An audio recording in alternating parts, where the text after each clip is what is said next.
life of drugs. I got on a bus by myself, and I just came to San Antonio, but I don't know anybody here. But I was determined to make it no matter what. And on the 14th of next month, I'll be celebrating 6 months clean. It's not alone. I'll tell you, what you guys do for vets, nobody else cares the way you guys do. It's not a real estate transaction.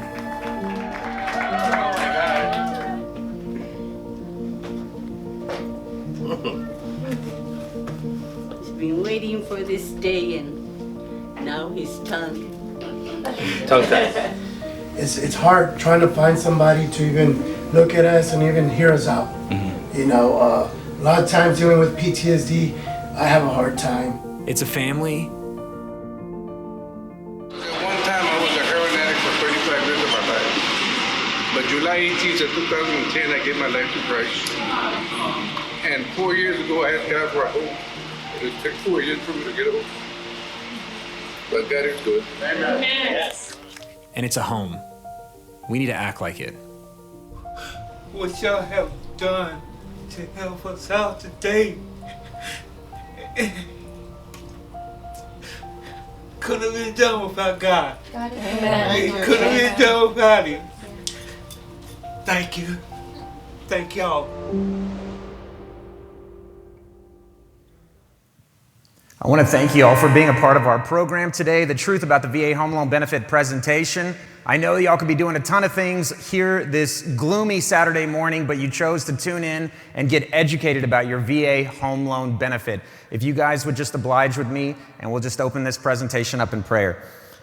Dear Jesus, I thank you for the opportunity to educate the men and women that have served our country, God, the advocates of those that advocate for our military members. I pray that you guide me today, God, to give the information that best suits the individual that is receiving it. And God, I pray that once this is all over, we're reminded to give you all the honor and all the glory. In your name, amen. All right. So again, thank you guys for tuning in today. You are listening to The Truth About the VA Home Loan Benefit being broadcasted here from Align Mortgage of Texas, 5590 Summit Parkway. We're right off 410 near the medical center area. We are still dealing with this virtual situation. So on a normal first Saturday, you guys would all be crowded in here, 100 plus bodies between veterans, real estate agents, title friends, builder friends. But now we got you in the comfort of your home, on your couch. So I'm going to do my best to deliver this 2-hour presentation in a fun, interactive manner. I'm going to ask that you all feel free to interact. I have a few people in the building with me, of course, spaced out.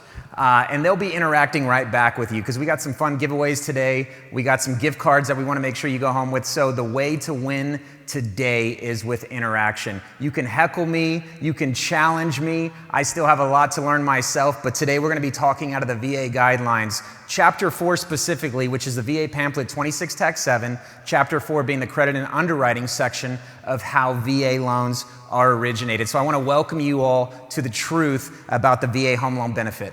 For all the men and women that are currently serving our country, I want to thank you.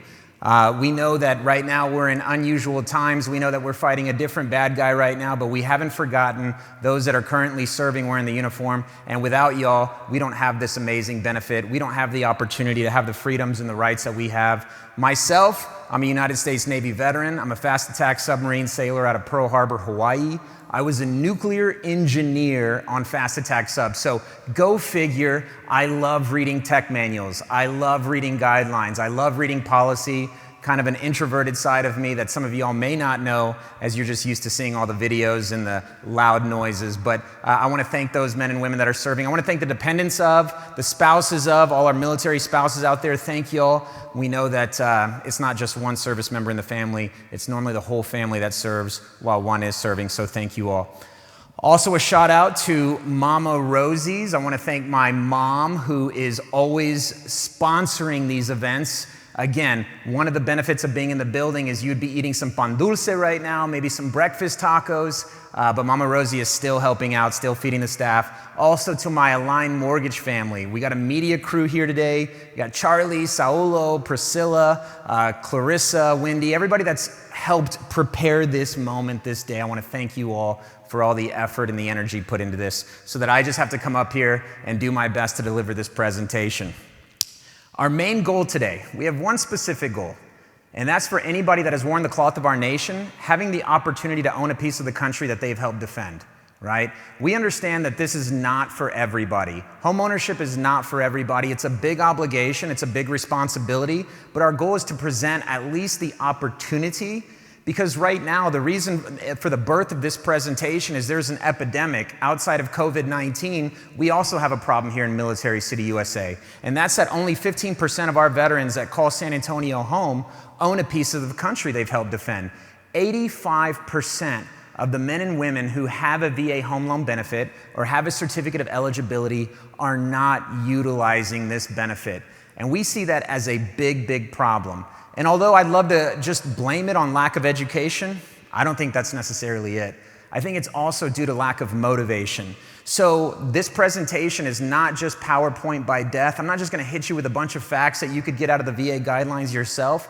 I want to motivate you a little bit and tell you a little bit of a story about a San Antonio local guy who grew up on the southeast side of San Antonio and stood in line with his mother in the WIC, the Women in Care, and getting that free milk, that free cheese. That led me today to owning 7 homes on the island of Oahu and 2 here in San Antonio that I was able to purchase. And I don't say that to brag or impress you, but to impress upon you, this VA home loan benefit changed my life. My mentors that have come aside me and come on this journey with me, I thank you all for coaching me and educating me. For my chief on the USS Olympia that told me, Chris, what are you doing with your BAH? I thank you, Chief, as well, and promise to always give you credit. Chief Audio, EMC on the USS Oli, coaching me, guiding me. Thank you as well for caring about a young sailor as an E5. So let's go ahead and get started. There's been some changes in the VA guidelines.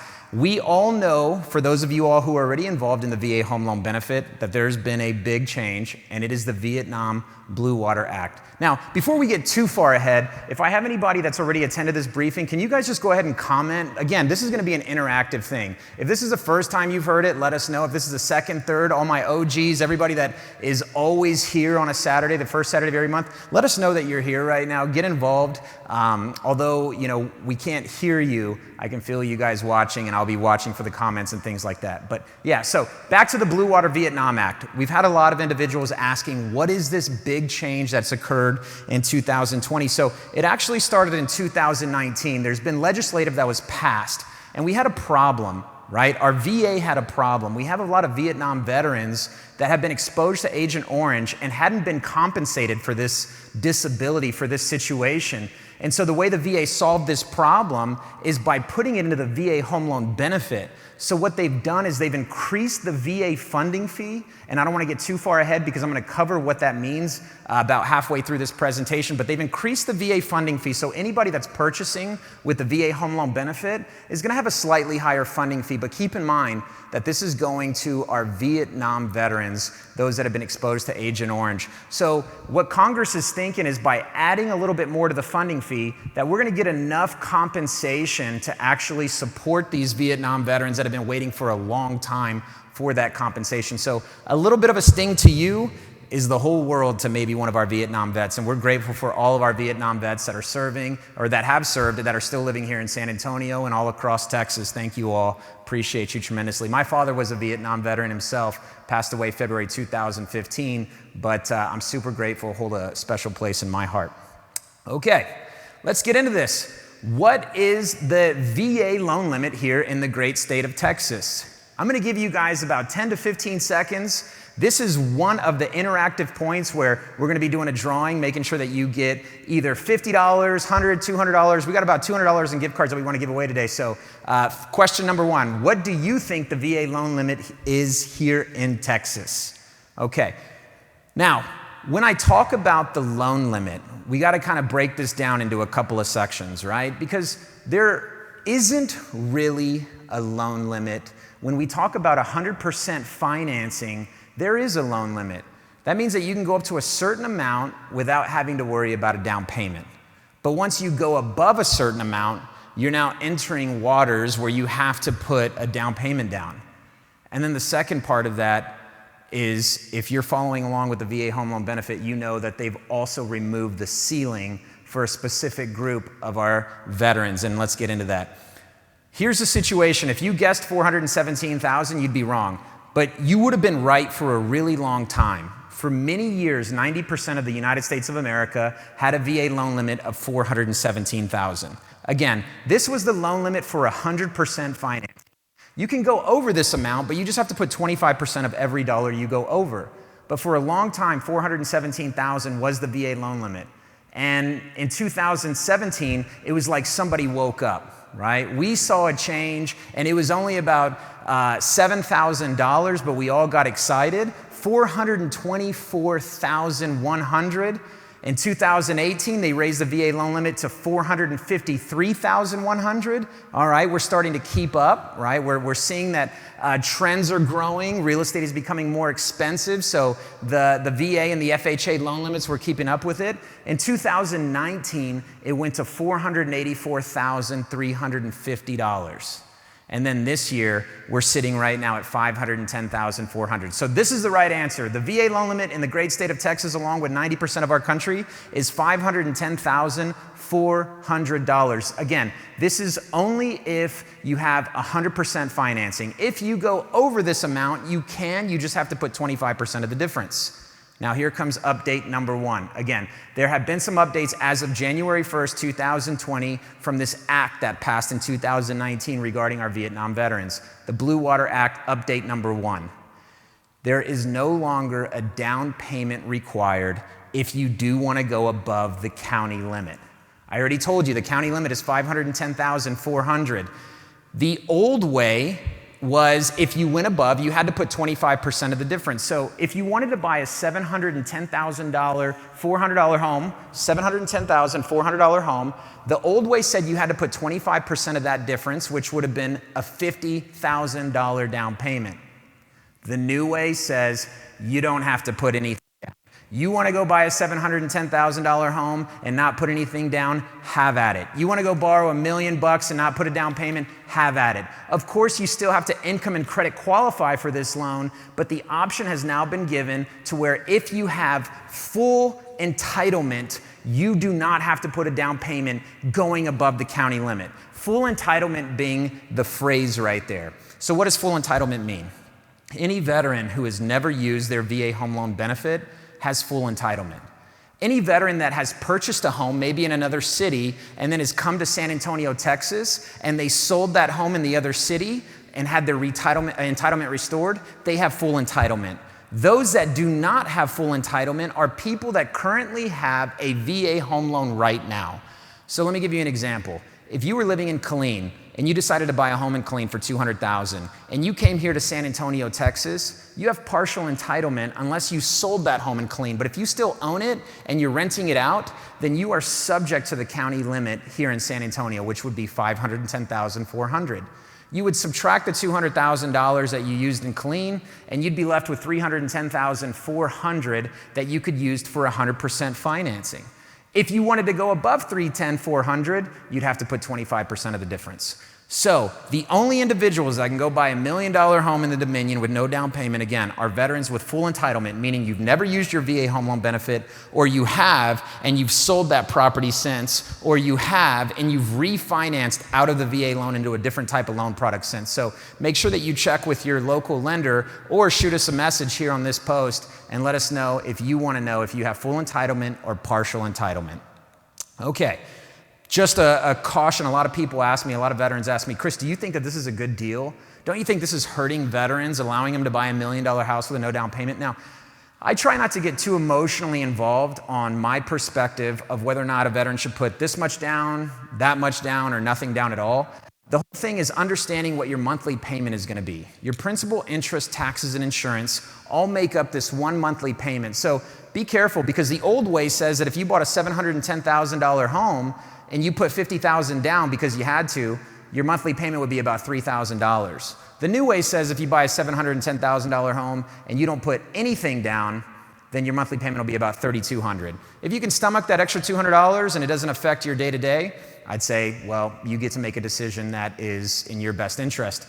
If adding to that monthly payment is going to hurt you, then obviously a recommendation to putting something down might be for you. So make sure that you understand that. That's update number 1 on the Blue Water Veteran Act, and that's making sure that anybody who has full entitlement does not have to put a down payment any longer above the county limit.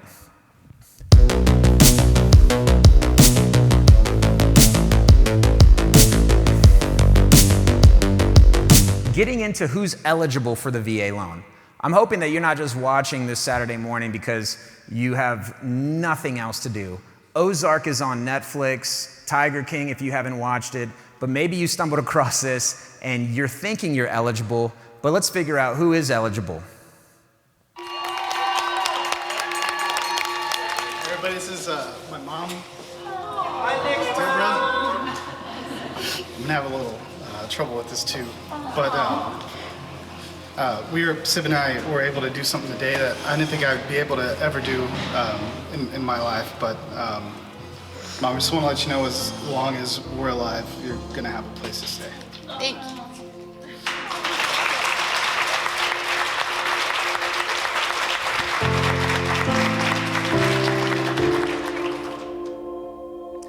Now, is a feel-good story, a son helping his mother buy a home. But here's the reality. Miss Ochoa is not eligible for the VA home loan benefit. She had to use a conventional loan. You just got teary-eyed and emotional about somebody that used the conventional loan. And the reason Nick's mom wasn't eligible for the VA home loan benefit is because she didn't serve in our United States military, right? No offense, Miss Ochoa, we love you to death, but that was a conventional loan closing. In order to be able to utilize your VA home loan benefit, you would have had to serve at least 90 days during wartime. Now, right now, the VA guidelines actually have it to where a veteran has to serve 2 continuous years. It's in the chapter. It says that they want a veteran to serve 2 years, so why a slide that says 90 days? Well, Congress added this addendum years back saying that anybody that has actually served 90 days during wartime can be eligible for the VA home loan benefit. So we still have lenders today that are turning away veterans who are at a year point, year and a half point, thinking they need to wait till 2 years, not knowing that we have since grandfathered in this amendment 90 days during wartime. And in fact, our country has been a country at war, as you can see, since August 1990. The Gulf War, Desert Storm. Congress has never declared the war to be over. This is the longest period of time the United States of America has been a country at war. So anybody that has served 90 days during wartime is eligible for the VA home loan benefit. So if you're listening and you've had a lender tell you you need to wait 2 years and you meet the 90 days during wartime, make sure you get a second opinion. And I guess on that note, I should say this as well. The VA doesn't lend out money. Right? You can't go to the VA and ask them to borrow money. The VA guarantees the VA loan to lenders like myself and other entities. They guarantee the loan by insuring 25% of the loan. So the reason that this presentation was born and all the myths and all the rumors that are out there floating around about what a veteran can do or how a veteran can finance with their VA loan has stemmed from different perspectives by different lenders and different banks on how to do it. But the thing that we all must follow is we all must follow the VA guidelines. This is the Bible of VA loans. So what it says in here, we must follow. Now, in this book, you won't read a single page that says a veteran has to have a certain credit score, for example. But there's no lender or bank on the planet that's going to let a veteran finance with a VA loan without a certain credit score requirement. Our credit score requirement here at Alliant Mortgage of Texas is a 600 FICO score. Now, if you didn't have a 600 credit score, I wouldn't be able to tell you you don't qualify for the VA loan. I would have to tell you you don't qualify with us, because that's what's called an overlay. The VA guidelines are the VA guidelines, and they don't suggest that a veteran needs a certain credit score like I mentioned. So why are there banks and lenders out there telling veterans what they can and can't do? You as the veteran need to make sure that you ask the question, is that of the VA guidelines or is that of your overlays? So again, any lenders or bankers that are out there watching, you may not like this presentation. My job is to turn on the lights and just explain what other veterans have related to me on why they've been turned down. There's a lot of great banks here in San Antonio, some that do really great auto insurance, but you know, their minimum FICO score used to be a 660, And I think it's a little bit higher now because of the pandemic that we're dealing with. So when a veteran calls into that company and says, I'd like to apply for a VA home loan, their credit gets pulled, they don't have a 660, there's a 19 or 20-year-old on the other end of that line saying, hey, you don't qualify for the VA home loan.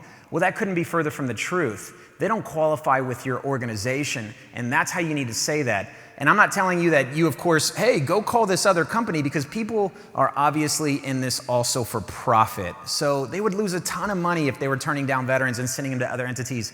Instead, what they're doing is they're trying to help them through their credit repair, which is a great, great thing to do, but just be honest with the veteran, because maybe they could go next door and get a loan with that same credit score. So veterans, make sure you know the difference of the VA guidelines and also overlays, super important. So 90 days.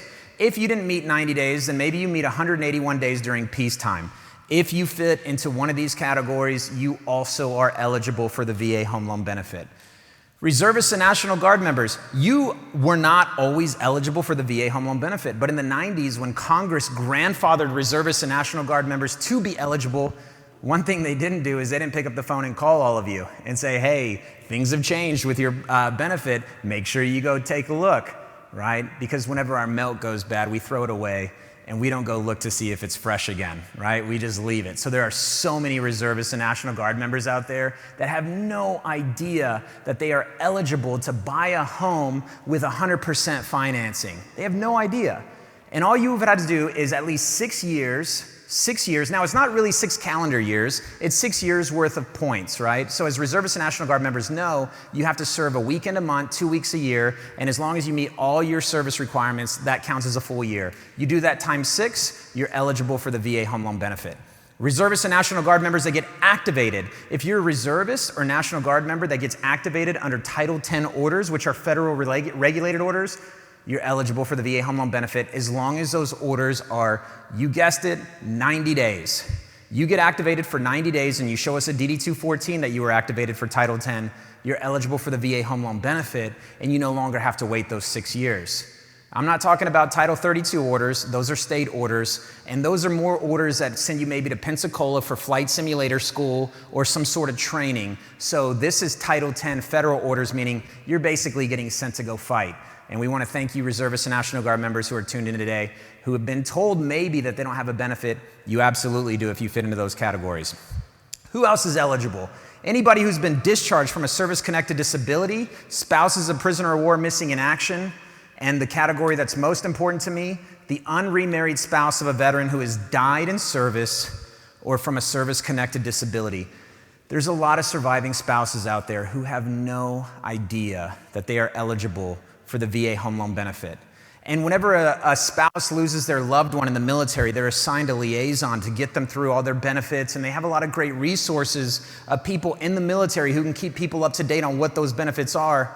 But if you've ever lost a loved one, you know that not everything sticks as you're getting this information. And that was the story of Miss Brown, who we were able to help close on her VA home loan about 2 years ago. And I always ask God to have the right person to lead me and not take advantage of me. Mm-hmm. Come on. Yeah. Thank you. I have to really, honestly, get a grip and say, is this happening so, smooth like this? This is the first time I've smiled in 11 years. My husband died. And this is the first time I can honestly say that I'm happy inside. And I thank you all for making this so possible. It's the best experience of my life. Now, we've had the privilege of helping other Gold Star family members other than Miss Brown, but this one was special to us. You see, because Miss Brown had been turned down by 2 other lenders, and one had told her that she needed to go come up with 20% to go conventional, not even asking the question, did you serve our country? Did your husband? What happened there? So a builder approached us and asked us, Chris, can you guys take a look at this file and see if there's anything you guys can do to help? One of my famous all-stars here at this organization, Cody Carrasquillo, jumped on it, and about 19 days later, we were able to close and help Miss Brown. And what you just heard there was her closing day as she was about to get the keys to her home. So don't ever let another veteran or another lender especially tell you that you're not eligible without knowing the true facts. Now, here's how we get started. This is a form that we as older veterans, and I'm going to put myself into this older category because I had to fill this form out whenever I first bought my house. We'd fill this form out and we would mail it off to the local VA regional office, right? Whether it's Houston, Phoenix, wherever the local region is for you.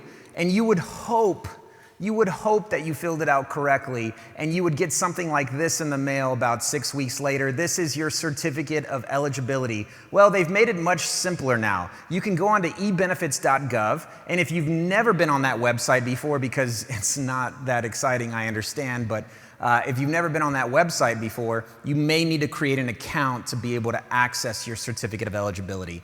This truly is step one. We are now on the journey to utilizing your VA home loan benefit. And I actually encourage a lot of our veterans, get this yourself. Now, a good VA lender, we can type in your information, type in whatever, and have this printed off in about 3 minutes. But I would recommend that you get it yourself. You fold it up and you put it in your back pocket, right? And the reason for this is it's a little bit of an integrity check. As you walk into your bank or your lender of choice that you want to finance using your VA home loan benefit, you want to see if they're going to ask you the question, have you served or are you currently serving our country? Because the fun fact is there's a lot of lenders and banks out there that actually would rather do a non-VA loan because they think that a VA loan is more difficult. They think a VA loan takes a little bit longer to do. And last but not least, the government regulates what lenders can charge on VA loans. So some banks and lenders may be more advised to have you use a different loan product. So make sure that you understand that. How do banks and lenders make their money? Differently on every loan product. So why would some banks or some lenders want to do a loan that takes a little bit more work, has maybe a little bit more of a process because there's a third party involved called the VA, and make less money on it? Well, because it's the best loan product for those that have served our country. That's why. And if we as lenders and banks aren't incentivized to truly care about those men and women in uniform, then we need to get out of the industry because we're doing it for monetary gain versus what the whole purpose of this loan product was, which was to help our service members have a fighting chance at home ownership. This thing started in 1944 when the GI Bill implemented it after World War II had already kicked off, right? And it was to give our men and women an opportunity to own a piece of the country they helped defend and be able to buy a house because other people who weren't serving our country tended to have more assets than those that were coming out of the war who had a little bit less assets. So Congress was like, we got to do something to give our servicemen and women an opportunity to own real estate here in the United States of America. And since 1944, all the way to today, it's changed numerous times over and over and over. So that's why it's important for you to keep current and not just listen to even myself, but get second, third, fourth opinions. But regardless of what opinions you do get, make sure that you turn to your VA guidelines, which you can also look up on ebenefits.gov. If you go type in VA guidelines, or even if you Google it and you look up VA Pamphlet 26 Tax 7, Chapter 4, it's going to be your best friend. All right. Now, you have your certificate of eligibility. It's folded up in your back pocket. What can you finance now? Well, you still have to go get income and you still have to go get credit qualified. We're not just going to go lend you $510,000 because you have your certificate of eligibility. That's just saying that you're eligible. That's telling us whether or not you have disability, and that's telling us if you've used your VA home loan benefit before or if it's the first time, but it certainly isn't authorizing us to just give you the money. You still have to income and you have to credit qualify. But what do you want to income or credit qualify for? Well, it's up to you. There's a lot of veterans out there that think that it can only be for a single family home. They think it's just, you gotta have a straight up single family home. You can't finance an apartment, a condo, a fourplex, a duplex, a mobile home, a new build. That's false. You can finance all these things utilizing your VA home loan benefit. Barn-dominiums, in fact, have become a thing that are starting to pick up more here in Texas. For those of y'all who are watching maybe outside of Texas, you're like, what's a barn-dominium? I had to look it up myself whenever I came back from San Diego. So it is a thing that you can actually finance using your VA home loan benefit. Here's what the lender needs to ensure, is that we can run comps on whatever it is that you're wanting to purchase. And what comps are, is if you're gonna buy a home in one street, we're gonna look at the value of other houses in that street to try to determine the value of what this entity may be. So if you're buying a barn-dominium and there aren't other barn-dominiums in the area to try to get information from on what the value may be, that's where you may struggle. And that's where a knowledgeable VA real estate agent will help you in that process. I don't want you to think that you're alone in this journey. So if I say anything in this presentation that scares you, know that we're not just a very knowledgeable VA lender entity or a resource. We also know a lot of VA knowledgeable real estate agents who don't want to waste your time and show you things that you're not going to be able to finance with your VA home loan benefit. So it's important that you're also screening your real estate agents out there. The status of the home, it has to be in good condition. Regardless if it's a mobile home, a single family home, a fourplex or duplex or whatever it is, it's got to be in good condition. No tear downers, no fixer uppers. I don't care how much HGTV you watch or how much you think you know about replacing cabinets because you watch Chip and Joanne do it a bunch of times in Waco.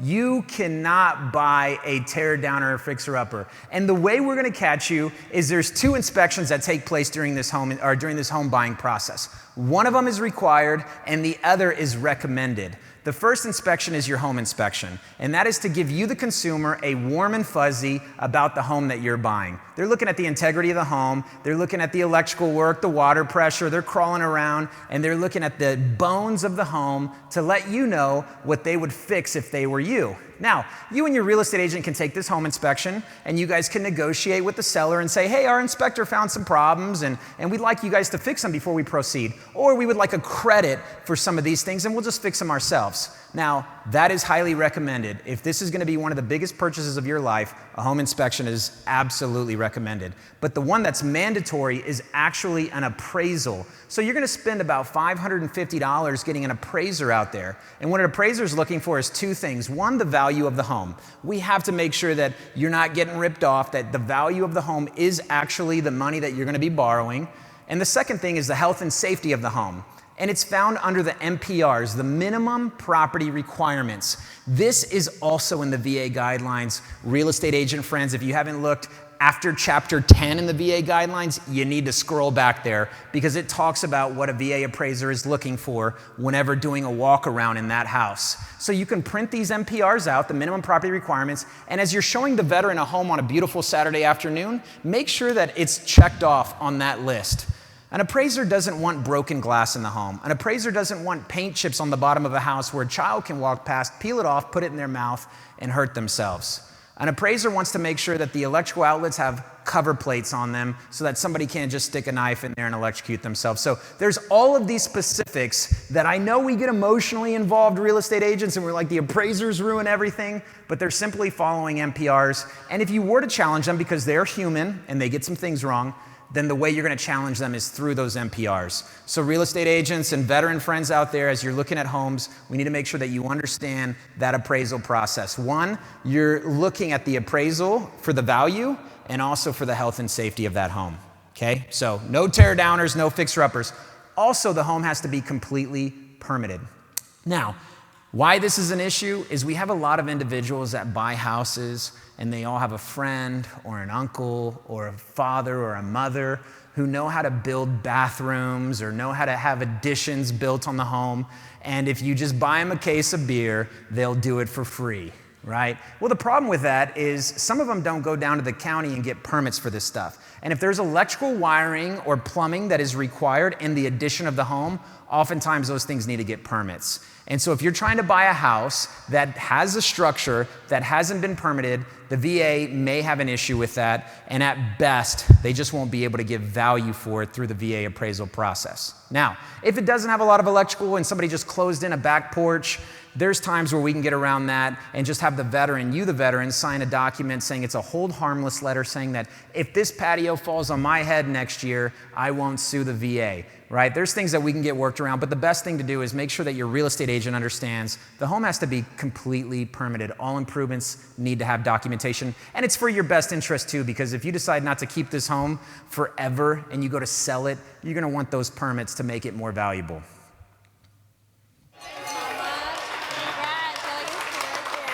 So this is the CB family. They just came in from England a few weeks ago, and yeah, they're using their first-time VA home benefit and first-time homeowners. Living in a hotel with 2 small kids. We got here on Thanksgiving Day, and so spending the 2 holidays cramped up in a hotel room, it's just been crazy, but they did it quickly, and we're thankful.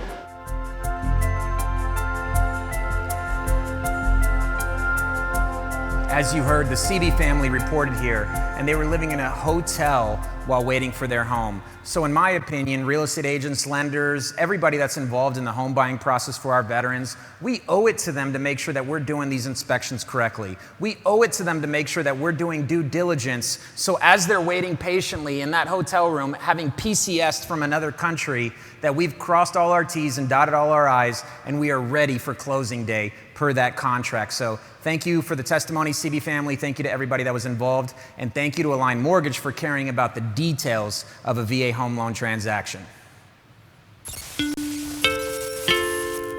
Now, let me cover really quickly why the VA loan is even pertinent in these types of situations. Because maybe I'm getting you a little bit excited about home ownership, and maybe you're a veteran that's watching right now and you're thinking, all right, I'm kind of understanding the importance of home ownership and owning a piece of the country that I've helped defend, but why the VA loan? What is it about the VA loan that makes it so enticing? One of my favorite things is obviously the zero down option. Right? You can buy a house with zero down. CNN Money reported that the average veteran, whether you're active duty or out of the service, has about $6,300 in assets. Right? Now, I'm not saying that's you. Maybe that's more than you have, and you're like, man, I wish I had $6,300. Or maybe you're somebody that's got $60,300, but whatever area you're in, that's the average of what they're saying that our active or inactive veteran has in liquid assets. That makes it a little bit difficult to buy a home. So the zero down option is a beautiful thing for those individuals that don't want to put anything down. The other thing that I really appreciate about it is there's no private mortgage insurance. And to understand why that's a beautiful thing, you have to understand what private mortgage insurance really is. If we go back to what I said the VA loan is, the VA doesn't lend money, they guarantee the loan. So what Uncle Sam is doing is he's telling all of our servicemen and women that if you've worn the cloth of our nation, you are backed by the government up to 25%. So if you go buy a $200,000 home, Uncle Sam is going to back 25% of that, which would be $50,000. You decide to never make a mortgage payment.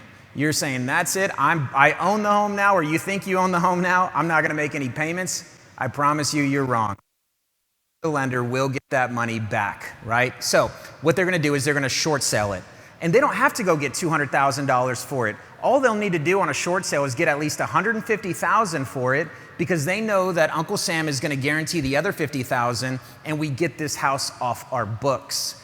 Banks and lenders are not in the business to have real estate on their desk. Our job is to lend money. So through that guarantee, it allows us to be able to get that real estate out through short sales and foreclosures.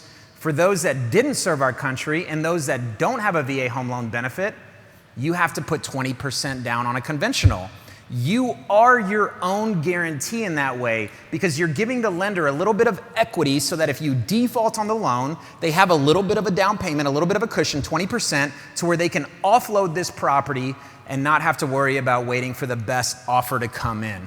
Right? Now, if you're a non-veteran and you don't have 20% down, you have to pay private mortgage insurance and take some other loan product out there, right? So that's where that private mortgage insurance comes into play.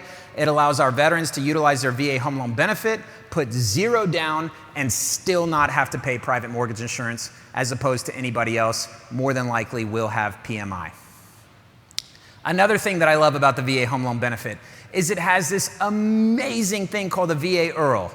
Interest rate reduction refinance loan. A lot of individuals completely forget about this. You're so excited about home ownership that you forgot to talk to your lender when you bought your house about this VA Streamline refinance. Well, what this is anybody that currently has a VA loan, you can take a lower interest rate without us having to qualify you on income, without us having to qualify you on assets, without us having to do an appraisal, without us having to take a blood sample, like all the things that we did when you purchased a home, the VA Streamline refinance removes that.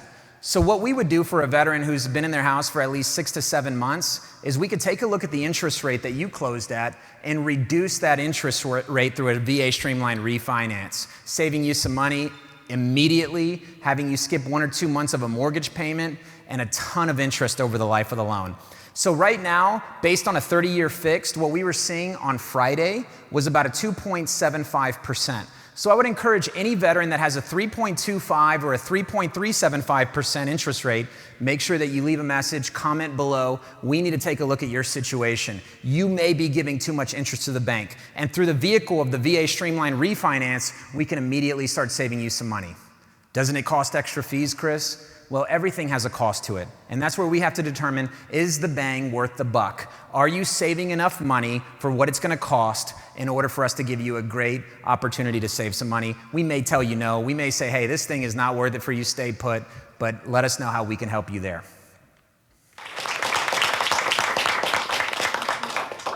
What y'all have done to help us out today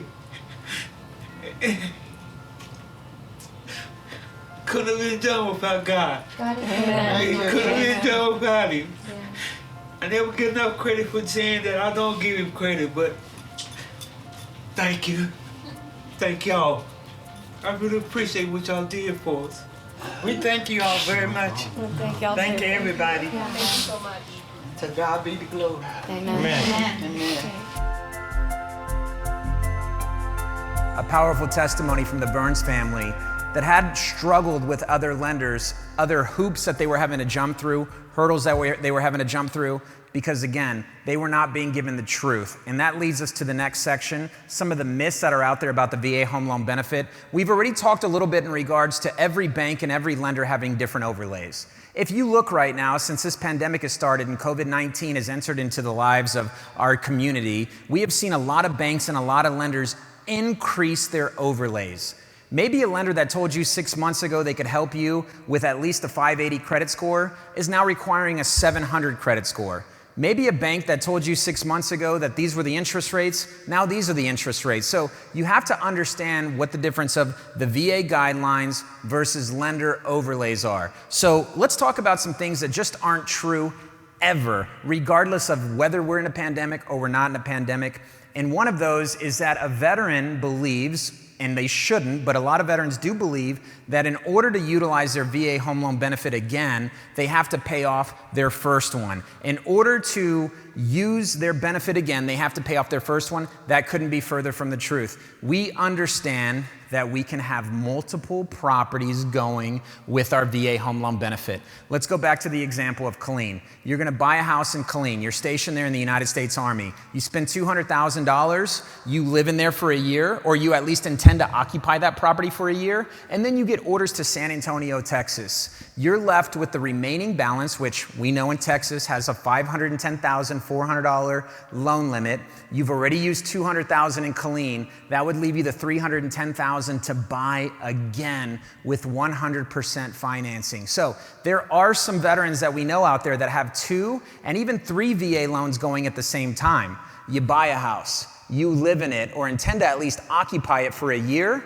You then put a renter in there once that's over, and then you move to the next place. You live in that place for at least a year, and then you put a renter in there to occupy it, and you move to the next place. There's a term out there, it's called house hacking, right? Now, the VA did not design the VA loan for you to go buy a bunch of real estate, live in it for a year, turn it into investment, but the VA also hasn't stopped it.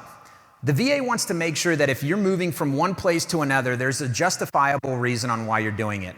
If you buy a place on the 4th floor of whatever apartment complex that you're in, you live in it for a year, and then you buy your neighbor's house on the 4th floor in the same apartment complex, the VA may wonder why you're doing it. You see, the VA wasn't designed to actually help you build a portfolio of real estate. It was there to help you through your time of service locate from place to place. So if you think that you can only have one VA loan, you're wrong. You need to make sure that you're speaking with your lender about how to do it 2 times, 3 times, 10 times, however many times. Another thing, if you bought that house in Killeen, you lived in it for however long you were stationed there, you can sell it, and when you sell it, your entitlement gets refilled. It's this tank that keeps going, right? So you can buy and sell, and your entitlement gets restored. Buy and sell, your entitlement gets restored. Or another option, you buy a house in Killeen for $200,000. You live in it long enough where the equity has started to go, or the equity started to go up, the principal's going down, right? And through the help of a tenant that's in there making the mortgage payments for you, maybe you have 20% equity in that home now. You can refinance out of that VA loan into a conventional loan, get your entitlement back, and on a one-time restoration, Uncle Sam will fill your tank right back up. So it's a one-time restoration, but it's completely worth it. So if you buy a house with the VA and you have at least 20% equity, you can refinance out of the VA loan into a conventional loan, get all that entitlement back, and go buy again for $510,400 with no down payment. The reason I recommend waiting till you have 20% equity, though, is to avoid that private mortgage insurance. If you try to refinance and you don't have that 20% equity, you're gonna get a private mortgage insurance quote there, and it's gonna inflate your monthly payment. I wouldn't recommend that. But please speak with your lender, your loan officer, and run that scenario past them. It's definitely a great one. Another myth that's out there, a lot of people who are selling homes with the help of a real estate agent think that their seller has to pay for the veteran's closing costs. Now, some of you veterans appreciate that they think that, right? But here's the facts. There's a lot of sellers out there that are turning down VA loans because they think that they have to pay for the veteran's closing costs. It couldn't be further from the truth. There's nothing in the VA guidelines that state that a seller must pay a cent of the veteran's closing costs. Now, here's where the confusion comes into play, and this is probably more applicable to real estate agents out there, is there's a lot of questions on who pays for the veteran's non-allowables, termite report, discount points, some things like that, right? Now, what the VA guidelines do say is that a veteran cannot pay more than 1% of their loan amount in fees, okay? Now, keep in mind, I served in the United States Navy. There's a bank that a lot of us Navy guys and gals use. On their website, if you go and apply for a mortgage, you're gonna get a little excerpt on the very bottom, click on a link, it leads you to another page, scroll back down. You know that fine print that I'm talking about? It states that all loans above require a 1% loan origination fee.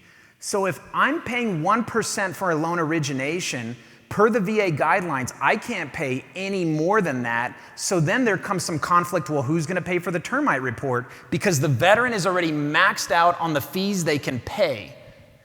And the fact is, we get into this conflict of who's gonna pay for the termite. Well, the buyer's agent can pay for the termite, the listing agent can pay for the termite, the seller can pay for the termite. It just can't be the veteran. But you know who I would recommend paying for the termite in that situation?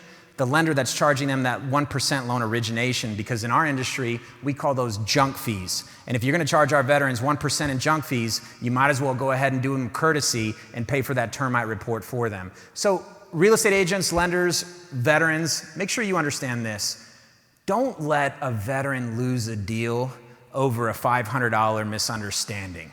Certainly, we can find the credit somewhere through all of these individuals that are about to make a commission on this transaction. We can find somebody to cover those non-allowables. Now, if the veteran works with an entity that does not charge loan origination, that does not have that 1% fee on it, then the veteran can pay for the non-allowable. The veteran is able to pay for their own termite report. So I know that's kind of like senior level, you know, you probably got to listen to this about 10 times to really have it drive home, or talk with a VA knowledgeable lender and have them drive it home for you. But if you're working with a lender that already charges 1% origination, we're going to fight over who pays for those non-allowables. If you work with a lender that doesn't charge those VA junk fees, then it opens it up to where the consumer can pay for some of those non-allowables. I hope that makes sense.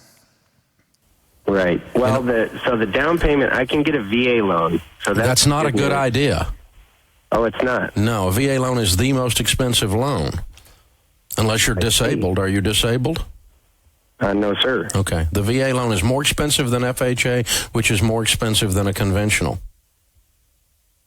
Expensive as in? As in too much interest and too many fees compared to the conventional. And so, no, I would not tell you to wimp out and get zero down just to buy a house. Now, let me talk to you wimps out there who have wimped out and used their VA loan. He didn't mean it. I don't think he meant to use the term wimp out and use your VA loan. But I don't have a problem with this individual that is coaching a lot of our veterans, because there's a lot of great coaching that comes out of it, right? He's helped a tremendous amount of veterans get out of debt, you know, minimize buying stupid things, how to, you know, control, you know, their expenses. But in this arena, he couldn't be more wrong. The VA loan being the most expensive loan.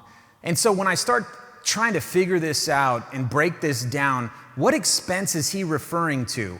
There are some banks and some lenders out there that are charging these ridiculous fees, but it's the bank or the lender's problem. It's not the problem of the VA guidelines. The VA guidelines didn't do it wrong here. The bank and the lender and greed did it wrong here. So a fun fact is that individual, he's a very smart individual, but he's associated with another mortgage company. And when I called that mortgage company and applied for a VA loan, because I'm a veteran, and I saw some of the fees that they were associating with the loan, I understood where his misconception came from, right? But the fact of the matter is, if a veteran has a bad experience with a lender or a bank, it doesn't mean that's the VA loan's problem.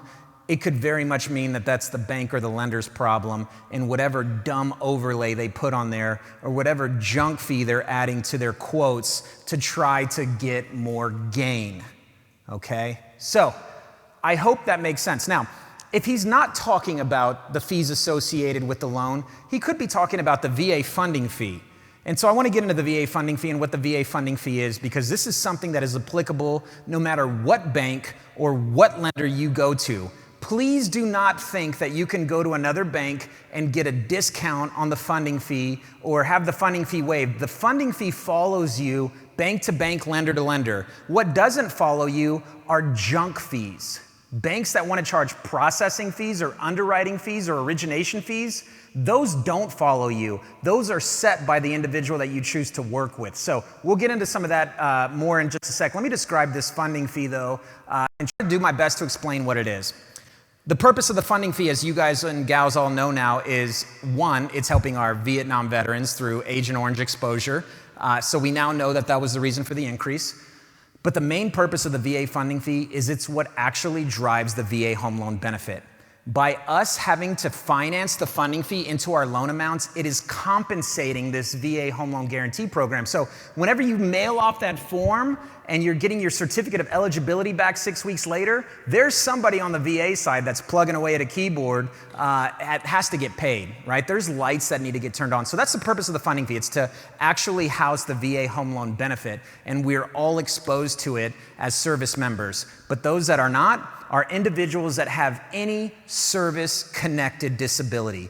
If you are a service-connected disability veteran, then feel free to go ahead and get up, go to the refrigerator, take a break, because for the next 10 minutes, I'm not talking to you. For those of us who didn't get rated, for those of us who just wanted to hurry up and get out of the service and maybe didn't tell Doc all the things that were bothering us when we were getting out, pay attention. Here's some things that are changing in the funding fee.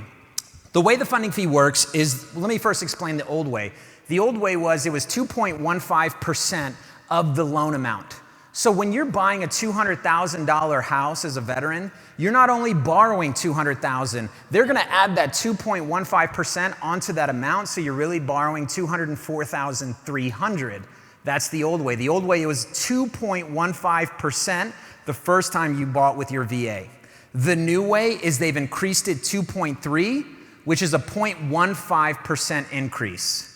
Now that second column there that says down payment on a subsequent loan. Now if you're buying a house a second time, a third time, a 10th time with your VA loan, the old funding fee was 3.3%. They've now increased it to 3.6%. If you have 5% to put down, the old way was the funding fee was 1.5%. The new way is it's 1.65%. That's for anybody that wants to put 5% down. You have a reduced funding fee. 10% down, it used to be 1.25%, now it's 1.4%, an increase of 0.15%. So those increases in the right-hand column there, those red numbers, all of that is going to our Vietnam veterans that have been exposed by Agent Orange. Congress believes that with those increases, they'll be able to raise enough capital to compensate our Vietnam veterans that rightfully deserve it. So although you may be flinching right now watching this, it's for a great cause, and we should be proud to support our Vietnam veterans in that aspect. Now, good news, reservists and National Guard members. You guys don't always get great news, but great news here on the funding fee. Your funding fee gets reduced. You see, when I talked about the old funding fee for our active duty veterans, when it was 2.15 and now it's 2.3, the reservists and National Guard members were 2.4. So an active duty was 2.15 A reservist was 2.4, and they were saying, hey man, what's the deal here? Is one service different than the other? How come we're higher? So Congress is reducing reservist and National Guard members from 2.4 to 2.3. And the reason for that is to bring balance as we come out of this Vietnam Veteran Act, to bring balance to the funding fee across reservists, National Guard, and active duty, okay? Now, I gotta let you guys know kind of on a table what this looks like. So the old funding fee, if you were to buy a $235,000 home, the old funding fee, we were financing about $5,063 to your loan amount. So you're not really borrowing $235,000, you're borrowing about $240,000, right? Because that funding fee gets financed in. Well, the new funding fee on a $235,000 home would be $5,416, an increase of $353. If you're buying a second time, a third time, a fourth time, the same amount of $235,000, you're seeing an increase of about $1,000. $1,000 seems like a lot of money until you spread it out over 30 years. It's not $1,000 more a month on your monthly payment. It's $1,000 more on a 30-year mortgage. So make sure that you don't get too intimidated or too scared about what this looks like. Now, keep in mind, guys, this is for our Vietnam veterans. But Congress thinks that after 2 years of raising the funding fee, we will have enough capital to take care of our Vietnam veterans who have been exposed to Agent Orange, and we're gonna be able to go right back to where we were. So on the first day of 2022, those increased funding fees will return back to normal. Woohoo! Not that big of a deal. Don't wait 2 years to go buy a home because you want to save that $300 that's spread out over 30 years. It's completely ridiculous. Now, after it has come back to normal, what they're saying in 2029 is it's going to go even lower. So Congress actually wants to make it more appealing for veterans to utilize their VA home loan benefit. They're starting to wake up and seeing that not enough veterans utilize their VA home loan. So they're doing little things like funding fee changes down the road to make it more incentivizing. All right? I hope that makes sense. Let's get into the next update, and it's applicable to the funding fee. Our Purple Heart veterans now do not have a funding fee. So before this whole situation, if you were a Purple Heart veteran and you didn't have disability, you had a funding fee. Now, Purple Heart veterans, whether or not you have a disability, a service-connected disability, there's no funding fee for you. And again, thank you. That should have been probably implemented from Jump Street in regards to our Purple Heart veterans. Now, let me get to the point of where we started in this conversation. For those who are thinking that the VA loan is expensive, and like I said, it's not expensive because the VA wants it to be. It's expensive because of what some banks and some lenders are adding to their own margins or profits. So if we're thinking maybe what this individual, this expert was talking about was the VA loan is expensive because of the funding fee, let's have the VA loan go toe-to-toe with a conventional loan. Let's make an assumption that somebody's gonna buy a $300,000 home and that they have a 680 credit score. Now, keep in mind, a 680 credit score is not the requirement for a VA loan. This is merely an assumption that we're making so that we can have a little bit of conversation about this, okay? On the left side, we have an individual that's gonna go conventional. We're gonna give him about a 3.25% interest rate. Also, rates, they change every 10 minutes. If you think that you're gonna screenshot this and this is gonna be the rate quote we're gonna give you tomorrow or the next day or the next day, just keep in mind that rates change every day. This is again for conversation piece. But you're gonna go conventional. You're gonna get a 3.25% interest rate. Let's say you're gonna put $15,000 down and you're gonna finance $285,000. Your principal, interest, taxes, insurance payment, so your PITI, principal, interest, taxes, and insurance, will be about $1,855. But because you're only putting $15,000 down on this conventional loan, you will have private mortgage insurance. Let's call it $236. Remember, private mortgage insurance, the crying baby slide, all that is it goes to an insurance company who is gonna guarantee that you don't default on the loan. And if you do, they're gonna make up the difference, right? So it's just an insurance policy. It doesn't go to your equity, it doesn't go to your bank account, it goes to an insurance company, private mortgage insurance. So add 236 to 1855, and that would make your total monthly about $2,091. But because you attended the Truth About the VA Home Loan Benefit presentation, you were like, wait a second, I think I have a certificate of eligibility. I think that I can go buy a house with no down payment. Your rate today would be maybe about a 2.75%. You wouldn't have a down payment. You'd be financing $306,900.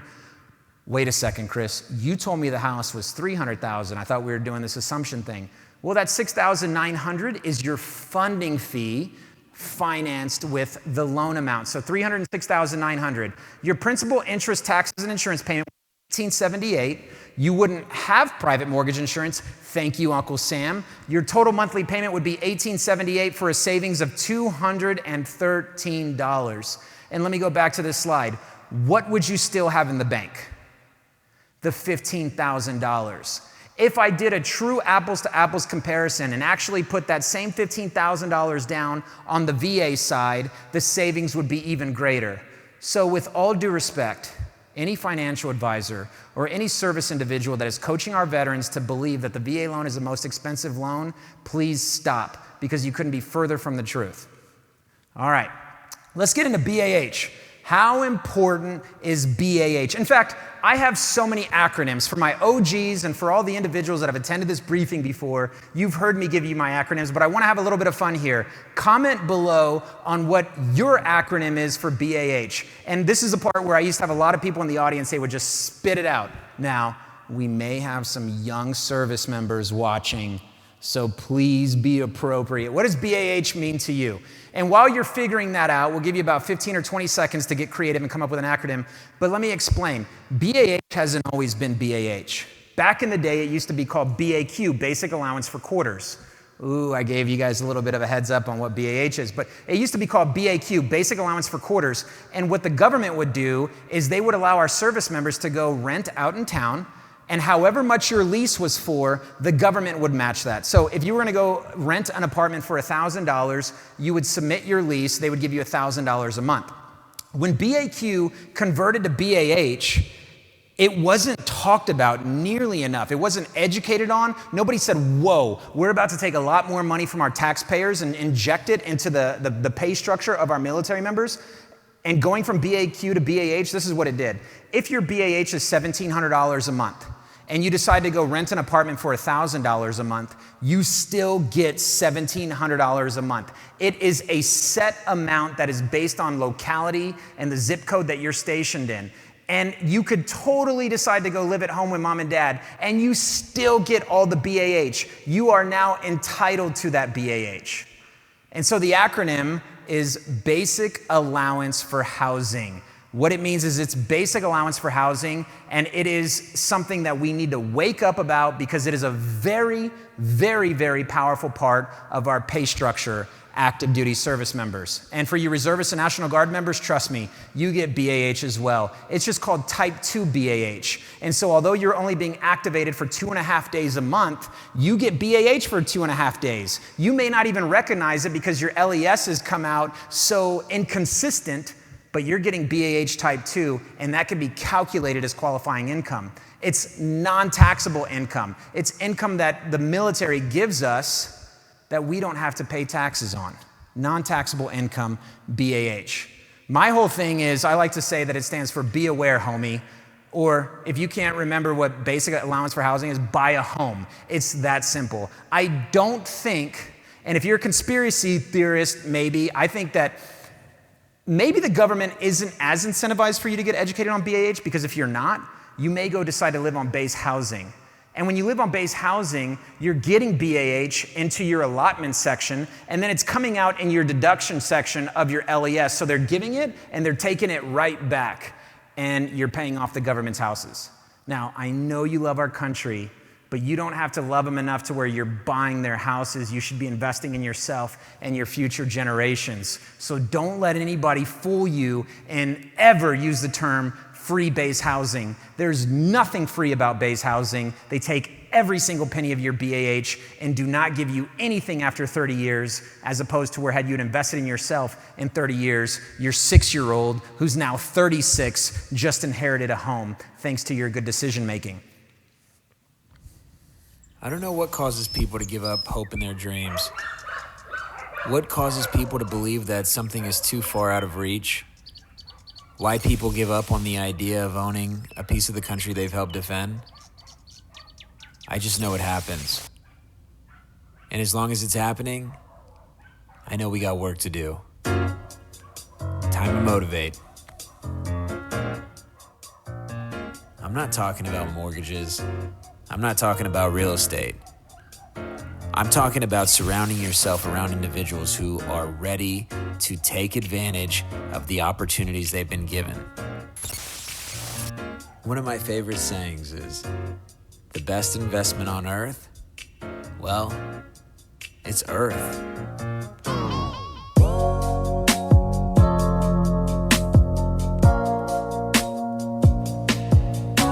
Use your VA home loan benefit. Take advantage of that BAH.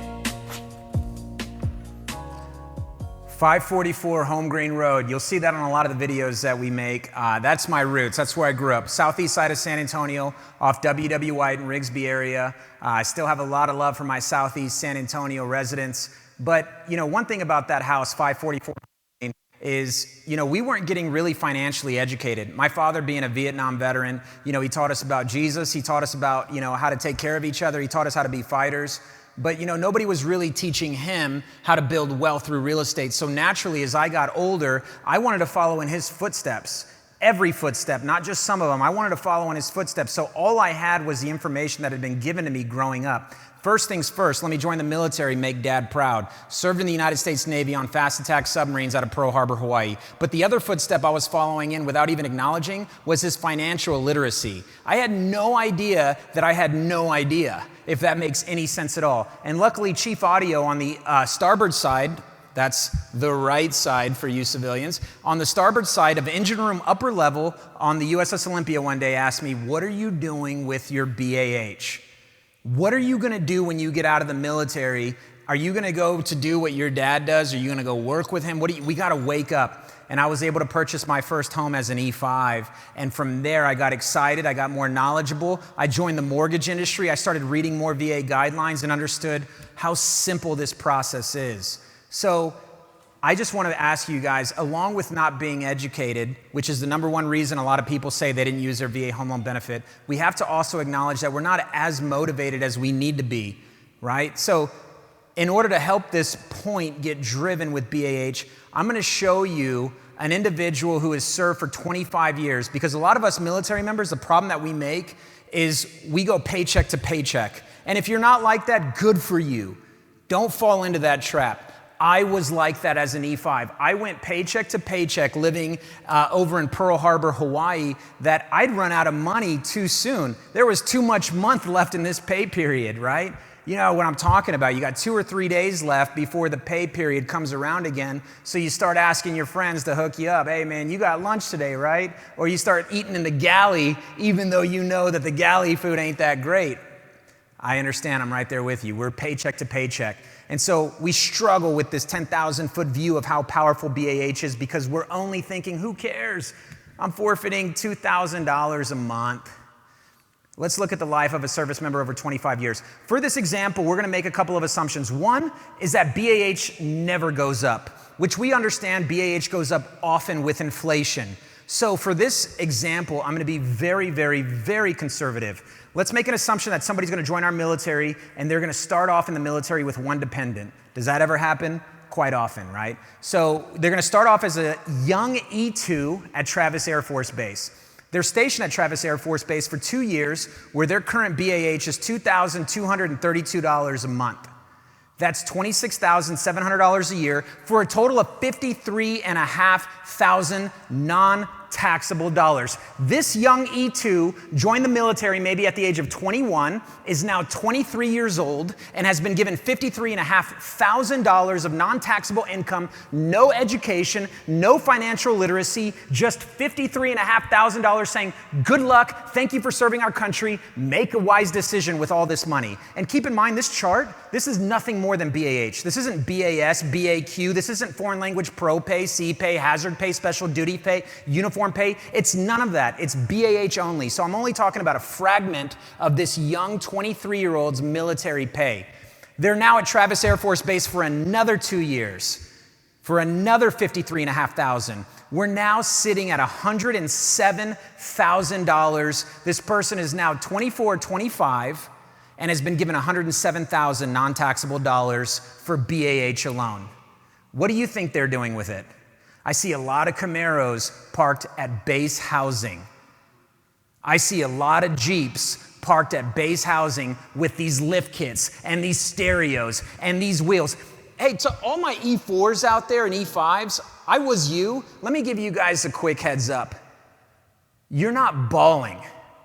We can look up your money on DFAS. I can see what an E5 over 6 years makes. It's public knowledge. There's no need to flex. All right, let's go back to the table. Sorry, every now and then I get on a soapbox because I'm like talking to the younger me. I'm literally just like, Chris, wake up, right? Because I was that guy. We're now in E4. We go to Hickam Air Force Base in beautiful Hawaii. We're stationed at Hickam for 4 years, where we're getting $2,466 a month. That's $118,000 they're going to get in Hickam for those 4 years. You add all that up, and we're now in the $230,000 ballpark area of how much the government has given them for housing. Go back to Lackland as an E5. We're there for 4 years, where the current BAH is $1,761 a month. $84,500 to my San Antonio peeps who are here for 4 years. You may not be an E5, you may be an E4, you may have less years of service, or you may be a trainee thinking like, oh, I just started getting BAH. No matter what, you should calculate what your BAH is and how much you've actually spent. So E5, Lackland for 4 years, another $84,500, back to Hickam as an E6, back to Lackland as an E7, and then to finish out their last 5 years in the service, we call this a twilight tour. They go back to Hickam Air Force Base for another $191,000. If we add all of that BAH up in the right-hand column, it amounts to $729,504. There are so many service members that are living in budget motel weeklies, right? And this is a story of a good friend of mine that I'm going to share with you. But if you were to be in the other side of the military, you would have to make $911,000 if you were in the 25% tax bracket. $729,000 non-taxable dollars if you're in the 25% tax bracket is equal to $911,000. If I gave you a briefcase with $911,000, are you honestly telling me that you would give it back to me every month and live with me for 25 years? You wouldn't even try to invest it in yourself? Because what, your friend told you that his uncle had a foreclosure or his auntie had a short sale, or that, owning a home is risky? Tell me what's riskier than burning $911,000 over a 25-year time frame.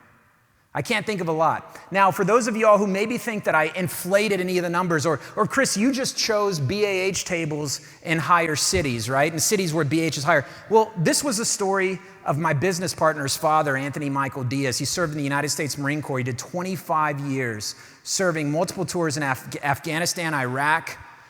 And when he got out of the service, he moved to Vegas, where he lived in a budget motel weekly. He got Social Security, he got retirement, he got disability, and he ended up using that money to go down to the Quick Pack store every night, just getting food to heat up in the microwave, case of beer, pack of Marlboro Reds. And he eventually passed away at Tripler Army Medical Center of throat cancer, January 2016. I was there with him that night. Great individual, great Marine. But this isn't a specific story to Anthony Michael Diaz. This is a story of a lot of our service members who have all of this service that has led to this moment where we go back and we reflect like, wow, I was given a lot of BAH, a lot. So if you think that month to month is the perspective, it's not. We have to look at this thing from a big picture. How long do you anticipate being in the service? How long do you anticipate getting BAH? And more importantly, what are you going to do with it when you get it? What are you doing with your BAH right now? For those of you all who think or say that buying a house is risky, having a mortgage is risky, let's not get it twisted. You have a mortgage, but it's called rent. It's disguised as rent. For the 7 homes that I told you guys I owned on the island of Oahu, there are 7 tenants in there that I hope never listen to this briefing, right? They're paying off my mortgage. What did I ever do for them? Now, I get that in certain seasons and certain circumstances, renting makes sense. But it certainly doesn't make sense for the 85% of our veterans who don't use it. There's no way. There's no way there's that many of us that can justify why we haven't gotten pre-approved, or why we're not actively out shopping, or why we're not closing on our first home this year. Keep in mind, you're thinking this is just about you. It's not. I ask you the question, how old will your 5-year-old daughter be in 30 years? What will you have wished would have happened 30 years ago if God were to call you home? What's your legacy? Because you cannot pass down a place that you're renting generation to generation. There's no such thing. Eventually, the property owner or the property manager will get that property back. And all that investing you've been doing has been sowing somebody else's seed. It's time that we take a look at this. The things that scare you, your credit score, stuff like that, we need to address this, but we got to stop living in fear. And for those of you all who think I'm only talking to active duty service members, you're wrong. Your BAH is called rent. What are you doing with your rent money every day? Every month? You go to the mailbox, you put it in. I know people don't send checks out anymore. You go online, but every month you're paying off a mortgage. You have a mortgage. You have a mortgage. Stop saying that mortgages are risky. You have one. Your situation is risky. Your situation is actually extreme. It's the riskiest thing you could possibly do, right? So let's say the consumers that come in and talk to me face to face, whether they're a single veteran or a married veteran, that's one of the biggest things they're worried about. Chris, we're not certain what our future holds, and we're not certain if we're going to stay in the military, so for now we're going to rent. And I would encourage them to take a look at it in a different way. If you don't know what you're going to do in the future, then you absolutely need to purchase. Because my friends that are going to wake up 30 years from now, regardless of whether or not they purchased, are either going to own a piece of property or they're not, and they're going to wish they had. But Chris, what if I lose my job, or what if I leave the military? Then you put a renter in that place because you were smart when you bought. And you didn't just look at what your monthly payments were going to be. You also did some math to determine what it'll rent for. You create a security blanket. And you may ask me, who's going to rent my house? You are right now. I'm talking to you, the renter. It's funny to me when renters are like, who's going to rent my house? Somebody just like you. Somebody just like you, right? So let's make sure that we understand what perspective is. The problem, we call it fear. False evidence appearing real.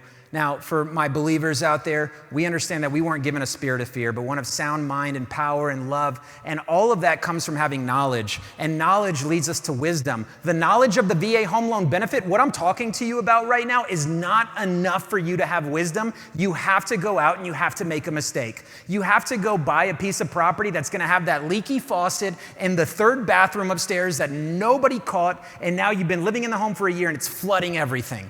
That's going to give you wisdom. But you got to stop living in fear. And for individuals that are like, I don't know, I got that one friend who they bought a house and it completely fell apart 2 years ago, that's the anomaly. Or your friend's dumb. Or your friend has the worst property management in the world. Every person that I have managing my piece of property, they do quarterly inspections. Their job is to report to the home how well the home is performing. They have a duty to me to tell me what the income is still being drawn in on that home. They have a duty to tell me what appliances may need to get replaced in the near future and how I want to handle that, right? So good property managers can take care of this for you. But let's just pretend like maybe you're saying it's still risky in my case. Because Chris, what if my mortgage on a property is $2,000 a month and I can only get $1,800 a month? Well, that's a good question. If I'm getting $1,800 a month in rent and the mortgage on it is $2,000, getting technical difficulties. If I'm getting $1,800 a month in rent on a $2,000 mortgage, we understand that to be a $200 difference. But more bad news coming. You got to pay a property manager. Odds are probably about 10% of the rental income that you're going to receive. So on an $1,800 rent, you're going to have to pay a property manager $180 of those dollars. Add that to the $200 deficit, we're now at $380. You probably still got some insurance that you got to get on that. Add another $100. Let's call it $400. But you know what? Let's round it up to $500 because you're a good owner and you pay $100 to property maintenance, right? You got a person coming over there to mow the yard every month. Let's call it $500 a month out of your pocket. You leave San Antonio after buying that house, you put a tenant in there, you report to the next place, but you still have to pay $500 into your San Antonio property. You take that times 12 months, that's $6,000 you have to invest into your property that you purchase per month. Now, let's say in 3 years, 6,000 times 3 years, you've invested now $18,000 into this property, and you're calling that risky. Some of you guys have pumped $18,000 into your Ford F-150, and you're telling me that risky is pumping $18,000 into a home that you're going to own that you can pass down generation to generation. I have zero tolerance for excuses. I have no problem with surfacing your excuses, but if you're telling me as you pull up in your Ford F-150 that's costing you $500 a month that buying a house is risky because you're going to have to pay $500 into the principal or into the fees or the property management, we got to have an open and honest discussion about it. You may not like it, but most people get a little bit uncomfortable when things get turned on, when the lights come on, when exposure starts coming into focus. So know that you're probably somewhere along the way just need to get recalibrated on your thinking, because the alternative is exactly what you're doing, which is doing nothing. So if we take $1,800 a month, or let's round it to $2,000 for easy BAH. You're getting $2,000 a month in BAH, and you don't want to have to deal with the $500 a month negative. So you live in base housing. $2,000 times 12 months is $24,000. $24,000 times 3 years is, what is that, $72,000. $72,000 that you threw away because you didn't want to risk losing $18,000 at a $500 a month cost. You lost $74,000 to protect yourself from losing $18,000. How much sense does that make? It's time for other people to tell you what the other side of the coin looks like. And it's not all rainbows and butterflies. Buying a house, if somebody tells you buy a house and in 3 years it's going to go up in value and then you can sell it and you can make all sorts of money, that's wrong too. Because if you think that you're going to buy a house not for 100% with the VA loan, but 102.3%, and then in 3 years pay a real estate agent 6% and pay title and escrow 1% and get your money back, it's the riskiest thing that you will do. Short-term ownership of real estate is the riskiest thing that you will ever do, and I would highly recommend you slow down, pump your brakes, and take a look at it. Although I'd love to say San Antonio is growing so fast and prices are rising through the roof, the fees and everything that are going to get rolled in for the point of short-term real estate is where the risk lives. So you have to understand, if Uncle Sam is not going to keep me in San Antonio forever, or if my family may rotate, then I need to be mindful of what my exit strategy is. Because in the military, they teach you an advanced strategy and they teach you an exit strategy if something should go wrong. What's your exit strategy if you get orders that send you somewhere else? How much will the property rent for? It's not the time for you to find out that your $2,000 a month mortgage payment will only rent for $1,000 a month. That's not the time. You should have known this before you ever signed a document to buy this house. So when your real estate agents are running comps, which is the comparable market analysis, and your lenders are running your monthly payments, you need to also be looking at the thing called RMAs, which is the rental market analysis. And before I ever pull the trigger on buying a home, I know exactly what this home is going to rent for, so that if I ever get called to live in another city, or Uncle Sam ever PCSs me to another place as an active duty veteran, I know what my backup plan is, what my exit strategy. I have a renter ready to move in for $1,700. I know I'm going to pay a property manager $170. I know I got property insurance. I've already done this math. Let's keep it moving. But the problem is a lot of people are so excited about the backsplash, the countertops, and the cabinets that nobody ever slowed down and said, let's look at the rental market analysis. We have to stop making those mistakes, because the people that make those mistakes are the ones telling other veterans not to make those mistakes and don't buy at all. We have to encourage military home ownership, and we have to be telling good stories. In order to tell good stories, we have to have good experiences. And to have good experiences, we have to have honest knowledge. So we're not living in fear. Now, let's keep it moving to why do we think that most active duty people don't purchase while they're stationed here in Texas?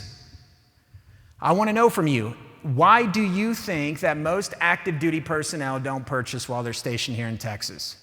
Right? And then another thing that I often ask is, even if it's not Texas, California, Hawaii, whatever it is, why do you think most military members don't buy in general? While I'm pausing, and if you want to reply what you think it is, and for you veterans that are stationed here in Texas, I would love for you to actually comment in this area. We used to play this game. You remember it? It was called Monopoly, right? And the fun thing about Monopoly is we used to go around this board. Let me just pull this out real quick. We used to go around this board over and over and over. And I honestly think that Milton Bradley maybe at some point served in the military or wanted to serve in the military because he created this beautiful game where we rotate city to city. We go to Virginia, we go to Baltic, we go to New York, we go to Atlantic. You know, we're fighting over Park Place. But what do you do when you land on it? You buy it. If you got the money, you buy it. Because then what happens is somebody comes up behind you and they land on it and they owe you rent. Why did we go from understanding how to play this game to not understand how to play this game? Why did it make more sense with this fake money than it does with this money? Where did we just say, you know what? When I land on a city, I'm gonna buy it so that my friends who come behind me will rent and pay me, to going to real life where we're like, you know what? While I'm rotating, I'm gonna buy something so when my friends come around, they'll pay me. It stopped making sense. Doesn't make any sense to me at all. I don't have to write a book. I don't have to do this presentation. I need to start handing out Monopoly boards to my service members. I need you to do me a favor. Go pick up a game if you don't have one already. Play with 3 of your friends. Don't buy anything and tell me how long you last. Doesn't make any sense. Let's keep it moving. One of the main excuses that I get, truthfully, is that it's too expensive. Buying a house is too expensive, Chris. No way, no how, not doing it. Now, for those of y'all living in San Antonio, you're like, huh, expensive? Because we understand that, you know, prices in San Antonio are still pretty affordable for the most part. I'm talking about a 19 or a 20-year-old service member who just thinks the concept of owning a home is expensive, right? In their brains, they can't fathom like how expensive buying a house is, so we allow that to be our number one excuse. So whenever polling tons of veterans and all the seminars that I do is saying, hey, shipmate, or hey, airman, or airwoman, or Marine, or coastie, or soldier, why haven't you bought? It's too expensive. Okay, that's the concept, right? Now, that's excuse number one.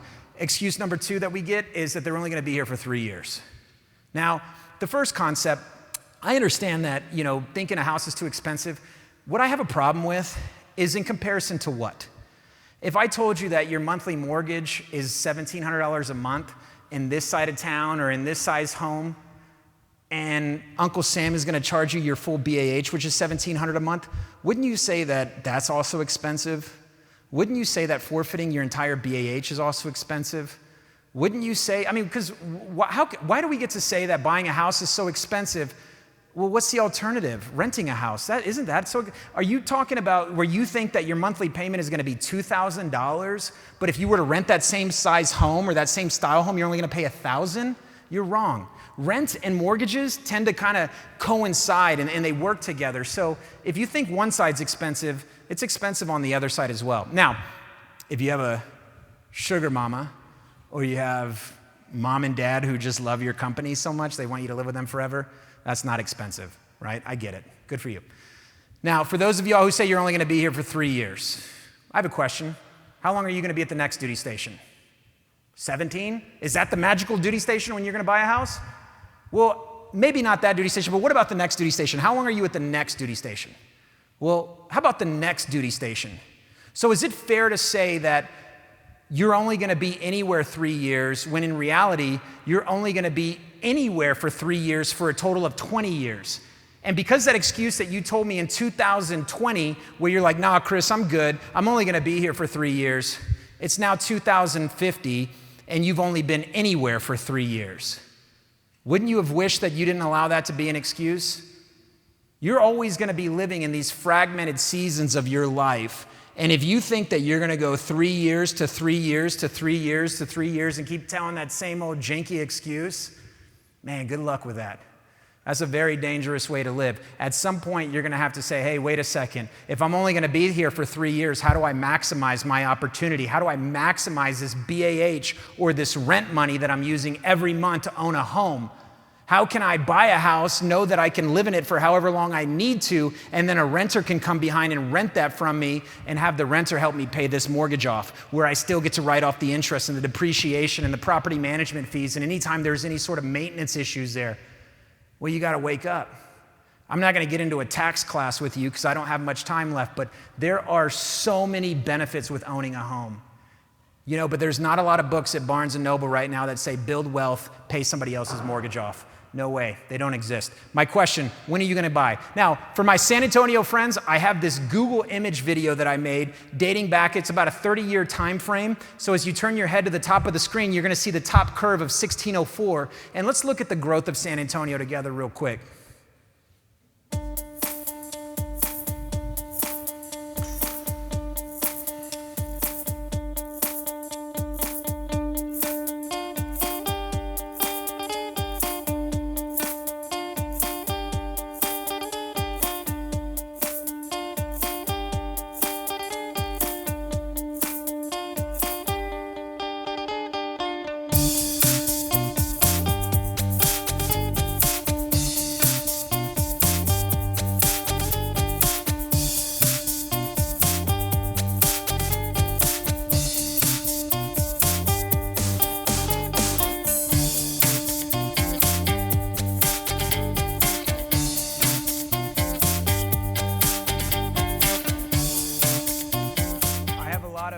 I have a lot of veterans that actually ask the question, Chris, in regards to the growth of San Antonio, what do you recommend that I do?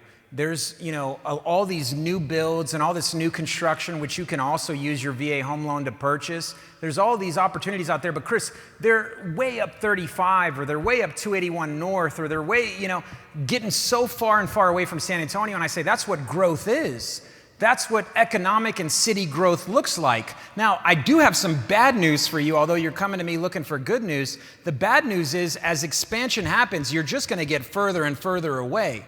At what point are you gonna say, man, I wish I would have bought in 2020 whenever I was only 40 minutes or 30 minutes away from base. Now I'm in El Paso having to wake up at midnight to make it to work on time, right? San Antonio is growing. And they say that our state flower is shifted. It's no longer a bluebonnet, it's now a construction cone. No matter where you go, construction is happening in San Antonio. So economics, here's an alert, economics doesn't care about demographics either. A lot of San Antonio people tell me, Chris, there's no way house prices can keep going up. Us locals won't be able to afford to live here any longer. And I say, tell me what bill you're reading that says economics cares about demographics. It doesn't.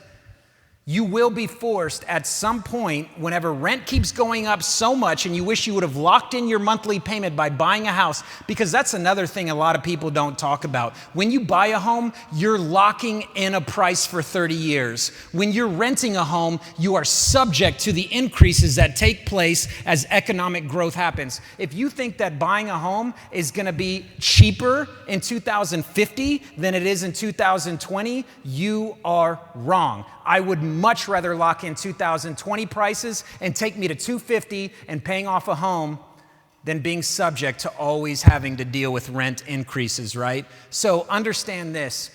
Another point that I like to make is I would rather drive 40 minutes to my home than 20 minutes to a place I don't own, right? So everything is perspective. Get over it.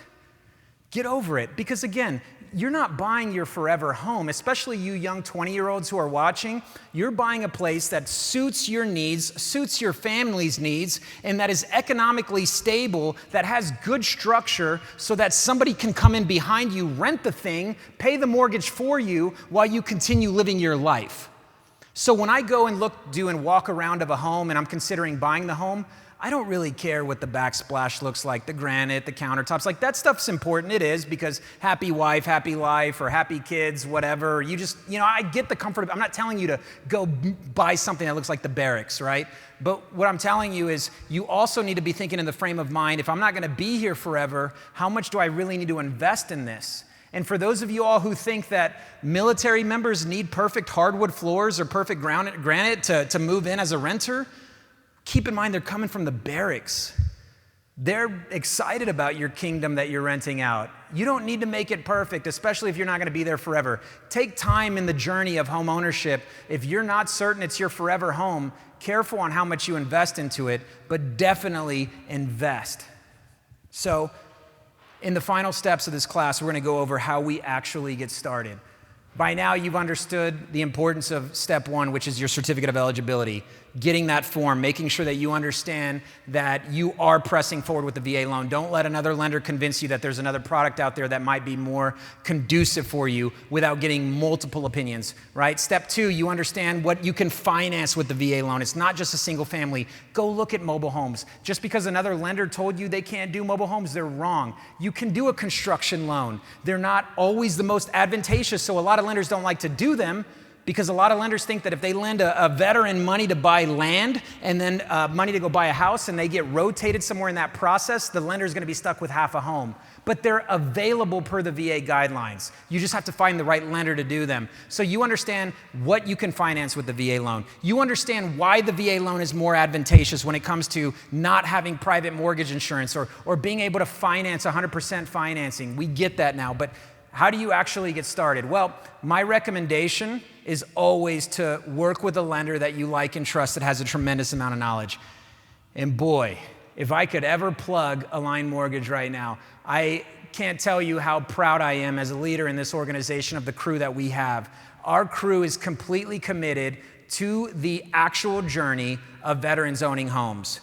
In our staff meetings, in our leadership meetings, we talk about closing the gap of veterans not owning homes here in San Antonio or across Texas or across the United States. We have branches in Hawaii, San Diego, San Antonio, Atlanta, Missouri, Las Vegas now, Killeen, opening up in Schertz shortly. So we're committed to this idea. I would highly recommend, though, if you go to a city where I didn't mention, that we may not be your best option. You may want to work with somebody that you can walk in, whenever that's permitted, of course. I know we're uncharted territories, but where you can walk in and actually look at somebody face to face, because if this is the biggest purchase you're gonna make, you wanna develop some rapport and you wanna have trust. When you're calling 1-800 numbers, guys, they can tell you what they wanna tell you. When you're getting passed around all over the place, that's where mistakes happen. So I highly encourage selecting a lender that has a tremendous amount of knowledge. I highly recommend working locally, but if you can't go in or you can't meet with somebody face to face, an online application is absolutely okay. And in fact, that's what you're gonna actually get because of the season that we're in right now. At the end of this presentation, you will have the opportunity to fill out an online application. But if you wanna come in, meet face to face, and we can sit 6 feet apart, and you can have your mask, I have my mask, and then we just totally mumble to each other for an hour, we'll help you out that way as well. But here's the end result. We're gonna get you the truth. We're gonna tell you what you need to know. We're not gonna fluff anything up. We're gonna talk about your divorce. We're gonna talk about your bankruptcy, or we're gonna talk about your great situation. You know, there's a lot of veterans that come in and it's an easy in, easy out process. But for the majority of our veterans that are out there who are living in fear about their FICO score or about something that's plagued them because another friend told them that, you know, they couldn't do this or that, ask yourself, is your friend carrying around the VA guidelines? Is your friend preaching to you out of the VA pamphlet 26-7? By the way, this is a Douglas MacArthur book. This isn't the actual VA. I don't want you guys going and looking for there's no book in Barnes & Noble called VA Guidelines. I just didn't print out a bunch of pages because I believe in trees. So that's that.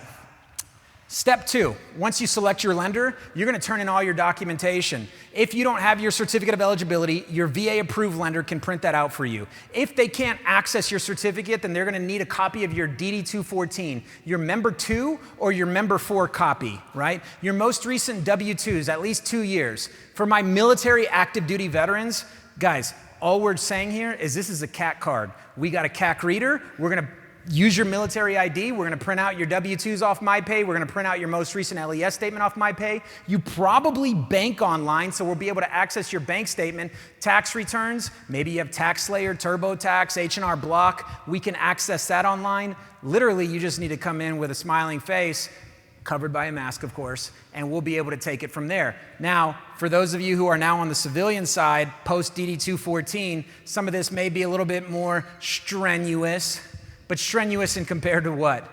When a lot of people tell me, Chris, you really need all that stuff? Nope, we don't. We also don't really need to lend you $300,000. If I can't convince you to locate your tax returns, am I gonna have to convince you to make your monthly payments every month for the next 30 years? This is a test to check yourself, right? Really check yourself. Like, are you prepared to get into the home ownership journey, or is this really ruffling your feathers enough to make you think twice? Get us the documentation. And I'm not just saying this to be a jerk, but what I'm saying is if a bank or a lender isn't asking you for these things, you're about to get through a rigmarole. You're about to get pre-qualified versus pre-approved. And you don't want that. You want to execute a pre-approval. A pre-qualification is talking to somebody on the phone saying, yeah, I think I make about $100,000 a year. I think I got about $10,000 in the bank. I think I think you're qualified for $300,000. Have a nice day, go shopping. And then you take 2 months to find the perfect home just to find out you don't qualify. So do not get pre-qualified, get pre-approved. Getting pre-approved means that we have run your credit. We're taking a look at Equifax, TransUnion, and Experian. That's 3 credit scores. We're gonna drop the high score, we're gonna drop the low score and use the score that's right in the middle. And if you're in Texas, it's a community property state, and you're married here, then we're gonna have to do the same thing for your spouse. And we're gonna take your 2 middle credit scores, and we're gonna use the lower of the 2 as your official credit score for your transaction, okay? So make sure that you understand that. Now, again, there is no credit score requirement, but a lot of lenders, or most lenders, have overlays. So ours right now, if you have a 600 or higher, we can proceed forward. There's a lot of banks and lenders out there that are now requiring a 700. Guys, COVID-19, it's making it harder to borrow money. It's creating a lot of overlays. Know the difference of what the VA, now, if you had somebody recently tell you, hey, you were refinancing, but we can't refinance you anymore, and you think that's the VA is not putting out a lot of things right now. They're staying strong, but lenders are going and changing their overlays to protect themselves. A lot of lenders don't want to lend people below a 700 credit score right now money because they think that they're higher risk. And when unemployment is rising because a lot of people are losing their jobs to this pandemic, people are protecting their companies and their money. We're saying, hey, a veteran to us yesterday, a veteran to us today, and a veteran to us tomorrow is the same veteran that swore to protect against all enemies, foreign and domestic. I certainly trust them to make their mortgage payments. We're standing strong on the 600 credit score requirement. Don't let us down, veterans. The truth is, before this pandemic, the VA only had a 1.9% foreclosure or short sale statistic. That means that 98.1% of our veterans that own a house with their VA home loan benefit are doing what they need to do to make their payments. That is a strong statistic. Kudos to you veterans out there that work day in, day out to make sure there's a roof over your family's head, food on the table. Thank you all. Because of that, we're able to remain flexible on our guidelines. But still got to protect ourselves. If you're below a 600, we're not going to count you out. We need to work with you to get your scores up, or you have the opportunity to work with maybe another lender that has a smaller credit score requirement. We got to look into that. But we run your credit. We're going to calculate your income. And trust me, veterans who have disability, who are like, Chris, I didn't know that that was calculated as income. Disability income is income. I know it's non-taxable. I know you don't get tax returns. So you think because you don't get tax returns, we can't use it. It is the strongest source of income that is possibly out there because you can't lose it like you can lose your job. So we need to make sure that you understand that we can, in fact, use disability income. We're going to verify your assets. We need to see normally about 2 months of assets. And the reason for that is, as you know from watching Ozarks, because you guys are all now money laundering gurus, that you cannot just go deposit $5,000 and call it your money, right? We have to be able to paper trail that, and we have to be able to show that it's been seasoned in your bank account for at least 2 months. Otherwise, you would just go borrow a bunch of your friends' money, inflate what your actual assets look like. We would think that it's yours, and it would be a misrepresentation of your true qualification. Now, although that's also mortgage fraud, we don't want to put a veteran in harm. We need to see a true testament. It would be like saying, you know, I really want to lose weight, so the person I'm going to ask me to help lose weight, I'm going to lie to them about how much I weigh. Like, no, be honest. We got to start somewhere. It's okay if you had an overdraft. It's okay if you missed a mortgage payment in the past. It's okay that you've been through a divorce or you had a short sale or a foreclosure. Don't wait for the week before you're supposed to close on your loan to expose us to something that your intuition was telling us we should have known in the beginning. We're not here to judge. We haven't walked a mile in your shoes. We know one thing: you served our country and we're grateful for it. The second thing is you're interested in owning a piece of the country you've helped defend. We now need to build a bridge to get there. We represent you. the consumer. And because Align Mortgage doesn't charge any VA lender fees or we don't have any upfront junk costs, we don't make any money on your loan unless we close your loan. So do you think I have it in my best interest to even say no to you? You think I like saying no? I'm not charging you consulting fees. We're not charging you, hey, for me to coach you here, I'm gonna need a few $100s. No. We have to close your loan. So we're only gonna tell you what the truth is. We're only gonna tell you what we know to be true per the VA guidelines, not per our overlays. And if there's something that we can't do and there's somebody that can do that, then we're gonna let you know that as well. Because we know that if there's 85% of our veterans who haven't utilized their benefit, there's plenty to go around. We don't need every veteran to work with Align Mortgage. We just need enough, right? So let's keep it moving. Once we've verified your assets, what we do then is we run an automated approval. What that means is we've seen with our eyes your credit, we've seen with our eyes your income, your pay stubs, we've seen with our eyes your bank statements. We plug all of this into what's called a loan application, and we click a button that's called automated approval. And that's gonna say yes to the amount that you're looking to get pre-approved for, or it's gonna say no. If it says no, we have to go back and either reduce what you're trying to borrow, or we have to give you advice on how to improve your income or pay down some debt or improve your credit score. But this is a conversation where if we do get an approval and you're like, hey, I just wanted to borrow $300,000, I'm approved, you get to now go shopping. If you didn't get approved, we may drop it down to $275,000 or $250,000 and try to run it again. If we keep getting a denial, odds are there's probably something wrong with like your credit or maybe something on your income or assets. We're gonna go back and dissect that loan. But let me tell you this, allow us to tell you what to do. Veterans who go and take their money out of their bank account and pay these credit experts before they ever come see us, you just hurt yourself. A credit expert is trying to do nothing more than get your credit score up. And they don't care how much income or assets it takes to improve your credit.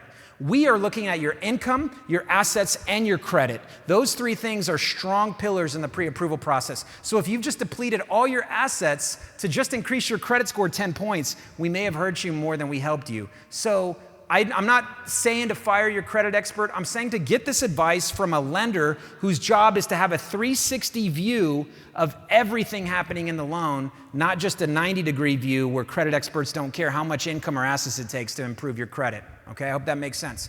Step 5, once you get pre-approved, we have you go out and get shopping, right? So if you're not pre-approved at that time, we're gonna give you instructions again on how to improve your situation.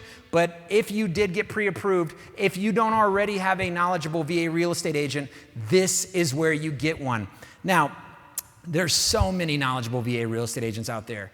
And a lot of people ask me, how do you choose them? You ask them some questions. How many veterans have they helped in the past, right? What are some of the hurdles that they see a lot of veterans come across? If you have a real estate agent that's driving you around and has not asked you the question, are you looking to make San Antonio your home for the next 3 years or the next 30 years? I would highly suggest maybe shopping for the right real estate agent. Who cares that they're building a Walmart over here or an H-E-B over there? You need to be thinking about where Uncle Sam is gonna put you 3 years from now, or where your situation is. You need to be looking at what the rental market analysis is. So real estate agents that help a lot of our veterans, they know this. They know that a lot of veterans PCS in and they PCS out. So they're asking really great questions like, hey, is this your forever home? Hey, you know, if your husband or your wife deploys for a year, you may wanna be in an environment that's a little bit safer, right? Because I get the reason why a lot of people choose base housing. You know, if you're married and the husband gets deployed for a year, the wife wants to feel protected. They want to know that their kids are safe. They don't want to be where I grew up. No disrespect to my Home Green peeps, but it was kind of scary on Home Green. And I don't know if mom would want to live there if dad was out fighting in a war. So I get it, you know, but you need to be having these types of discussions. And I'm not saying that the Walmart being built isn't important, but it's not as important as the safety of your family. It's not as important as the safety of your investment. So you need to be asking these types of questions. So get a knowledgeable VA real estate agent, one that speaks the lingo that you speak. And also, there's a lot of data out there on real estate agents that have helped a lot of veterans. So make sure you look that up. Step 5, you go out and you find the right place, you submit an offer. Your real estate agent is gonna help you write this offer. They're gonna make suggestions on what they think you should come in at. And I would also highly suggest in putting a cover letter in there. If I were to write a cover letter on an offer, it would sound something like this. My name is Chris Cano. I served in the United States Navy on fast attack submarines out of Pearl Harbor, Hawaii. I was born in San Antonio, Texas, and I knew that following in my father's footsteps, I would want to one day serve our country just like him. But what I didn't know is that I'd want to one day come back home and make San Antonio my home, and your house is a perfect place for me to start my family and return to Military City, USA. And if you'd be so obliged that I would love nothing more than for my family to grow up in this beautiful home that you've already established, it'd be great if you would consider my offer utilizing my VA home loan benefit. What I just did there is I did not make my offer one of 10 or part of 10. I made my offer my own offer. I humanized it. So get with your real estate agents and make sure that you're humanizing your offers and letting the listing agent know. Make sure that your real estate agents are calling ahead saying, hey, we got an offer coming in and it's going to be a VA offer, because this is the opportunity where you give the listing agent an opportunity to say, hold on, we're not accepting VA offers. And we have seen that. And I've had real estate agents say, Chris, when I submit an offer on a home, I'm going to CC you on it and let the person looking at the offer determine whether or not they want to accept it, and also call you if that's okay, Chris. Because what ended up happening one time was I had a realtor say, yeah, we're not accepting VA offers. And when I said, why not? They said, because we don't want our seller to have to pay all those VA fees. And whenever I educated them, like I'm educating you guys now on the fees, I said, you guys were literally about to say no to a veteran that served 2 tours in Iraq because of something that you thought to be true that just ain't so. How fair is that? As a listing agent, we have a fiduciary duty to our clients, I understand. But as a citizen of Military City, USA, we also have a fiduciary duty to the knowledge of what we're doing. If you're a real estate agent or a lender, you better know your product. If you're saying no to a veteran, somebody that served our country day in, day out, went through multiple moves, when they say the average child of a military family switches schools 5 times, you're going to say no to them because something that you didn't look up or understand yourself? Come on, we're better than that. We need to make sure that we understand why we're saying no to a VA loan. Let it be no because it's not the best offer. Don't let it be no because you think something to be true. The last piece here, we're going to structure your loan. Now that your offer has been accepted, all we've done thus far is pre-approve you. So now you actually have a property, you have an address. With an address, we can actually go look up the property taxes of that address. We can now start getting some homeowners insurance quotes. Geico, State Farm, Goosehead, USAA. I mean, there's so many places that offer homeowners insurance. We're gonna start actually putting together what your monthly payment is gonna be. Now, we have guesstimated leading up to this point, because in a pre-approval, all we can do is guesstimate. We don't know where you're gonna buy a house. We don't know the property taxes of that home. We don't know what homeowners insurance, because we don't know the square footage of the size of the home. So now that you have this home and now that you have your offer accepted, we're building this out. So in this time, what we're doing is we're taking all of this information, we're letting you know what your monthly payment's gonna be, we're gonna let you know how much you have to come to closing with, all while you're out enjoying the process. You need to be doing things like your home inspection. You and your real estate agents are trying to figure out, your next step on the home inspection, the appraisal, scheduling this, scheduling that. We got your loan under control. We're going to let you know when we need you to come back into the office or submit other documentation to us. But once we figure out what your loan is, meaning what your monthly payment is going to be, meaning what your interest rate is going to be, meaning what you're going to bring to closing, we're going to lock in your interest rate. Now, this is extremely crucial to understand, because I don't know where this started, but a lot of veterans are just caring about the lowest interest rate. If that's what you care about, you're doing it wrong. Now, I'm not saying that because I don't think we have the lowest interest rates. I think we have really great interest rates. I think we are some of the lowest interest rates in town, along with not charging any VA lender fees. But the reason I say that is, if today interest rates are 2.75%, and I don't want to have to pay $8,000 in closing costs, then I'm going to get a higher interest rate and use that interest rate credit to pay for my closing costs. So I don't believe that veterans should be competing over who has the best interest rate. That's dumb. What you're telling me there is that you're not really caring about amortization. Whoa, what word is that, amortization? Man, if I could teach a class on amortization. Let's look at these closing costs. Title and escrow fees. Let's call that $2,000. Prepaids, which are just homeowners insurance premium and a certain amount of property taxes, let's call that $2,000. We're now at $4,000 worth of closing costs. Lender fees. If you work with a lender that charges VA lender fees, then good on you if that's what you want to do. But I'm telling you, don't do it. But if you work with a lender that charges 1% loan origination and you're buying a $300,000 home, that's an additional $3,000. So you take $2,000 plus $2,000 plus $3,000, and you now have $7,000 worth of closing costs. And everything that is beautiful about the VA loan of no down payment and all this fun stuff now just got kind of nasty. You have to come to closing with $7,000, right? So if you eliminate the lender fees on that $300,000 home, if you refuse to pay the 1% origination, then you're only forced with the other two categories, title and escrow and prepaids. And these are just guesstimates, but that's gonna be about a $4,000 closing cost bill.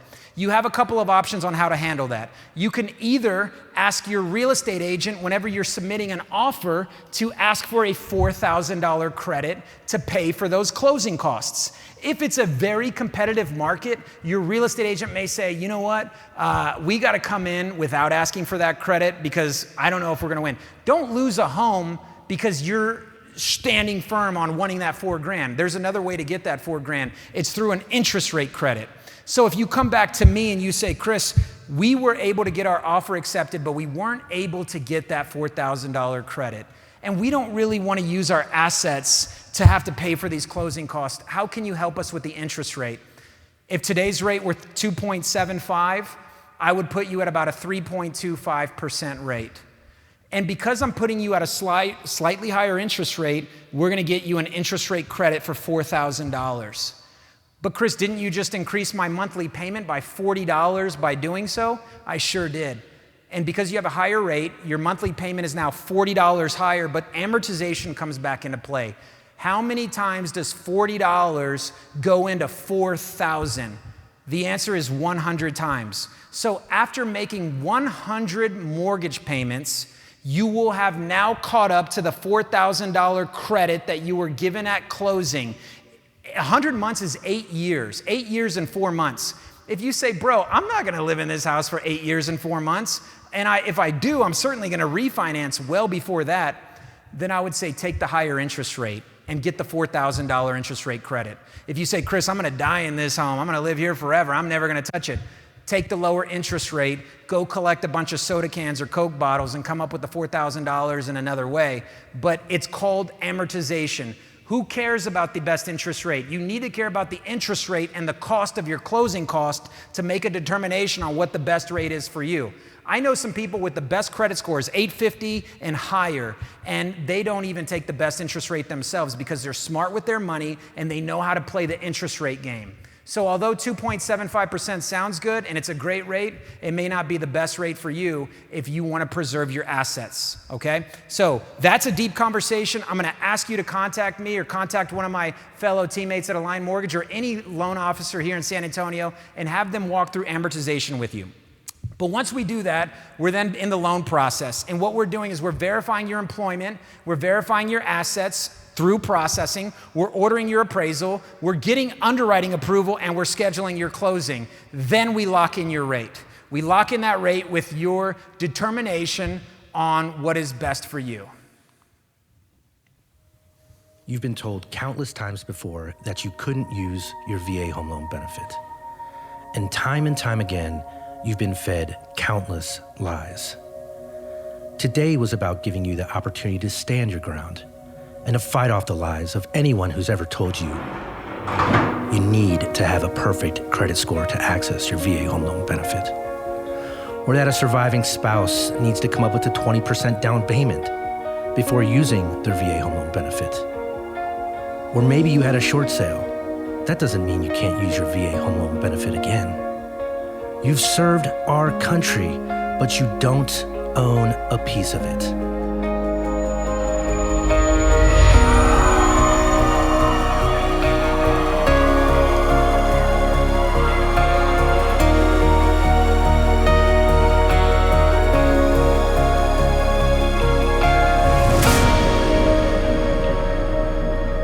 And now that you have the knowledge you need to take the next step, what are you gonna do about it?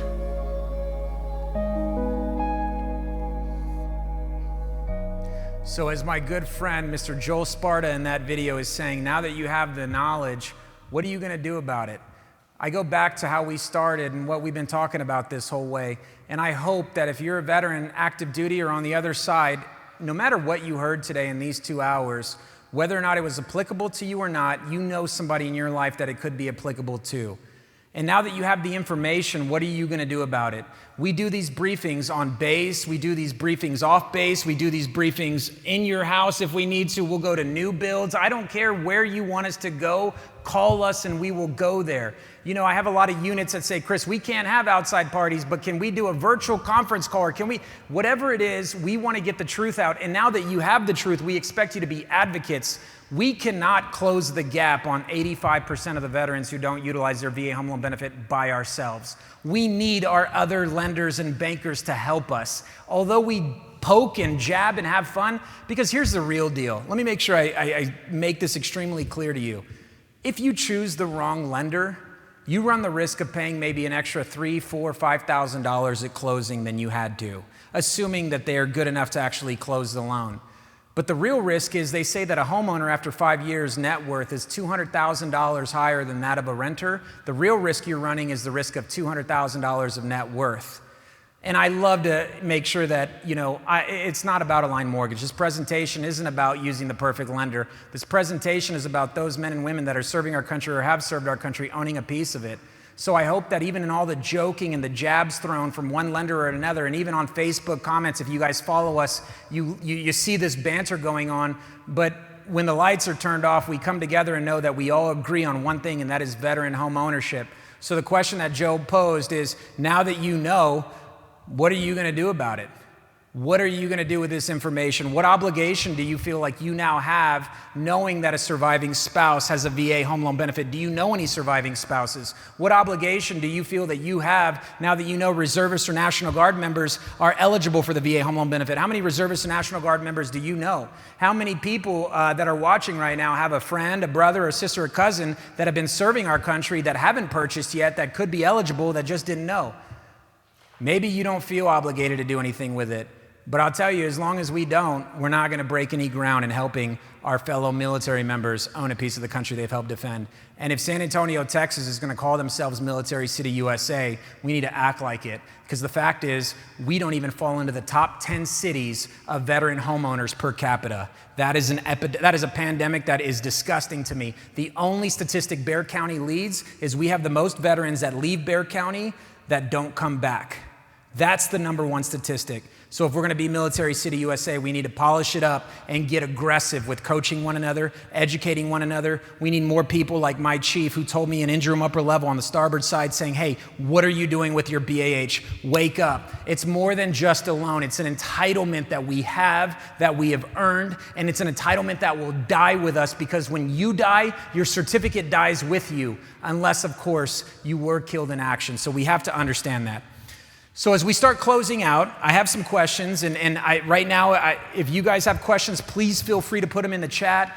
Please feel free to go ahead and email us. You guys can get a hold of us. You can come knock on our door, 5590 Summit Parkway, Align Mortgage of Texas. We're here. We're not going anywhere. I feel like over the next month or two, you guys will be back in this auditorium, and we'll be back live, face-to-face, having lunch together, I hope anyways.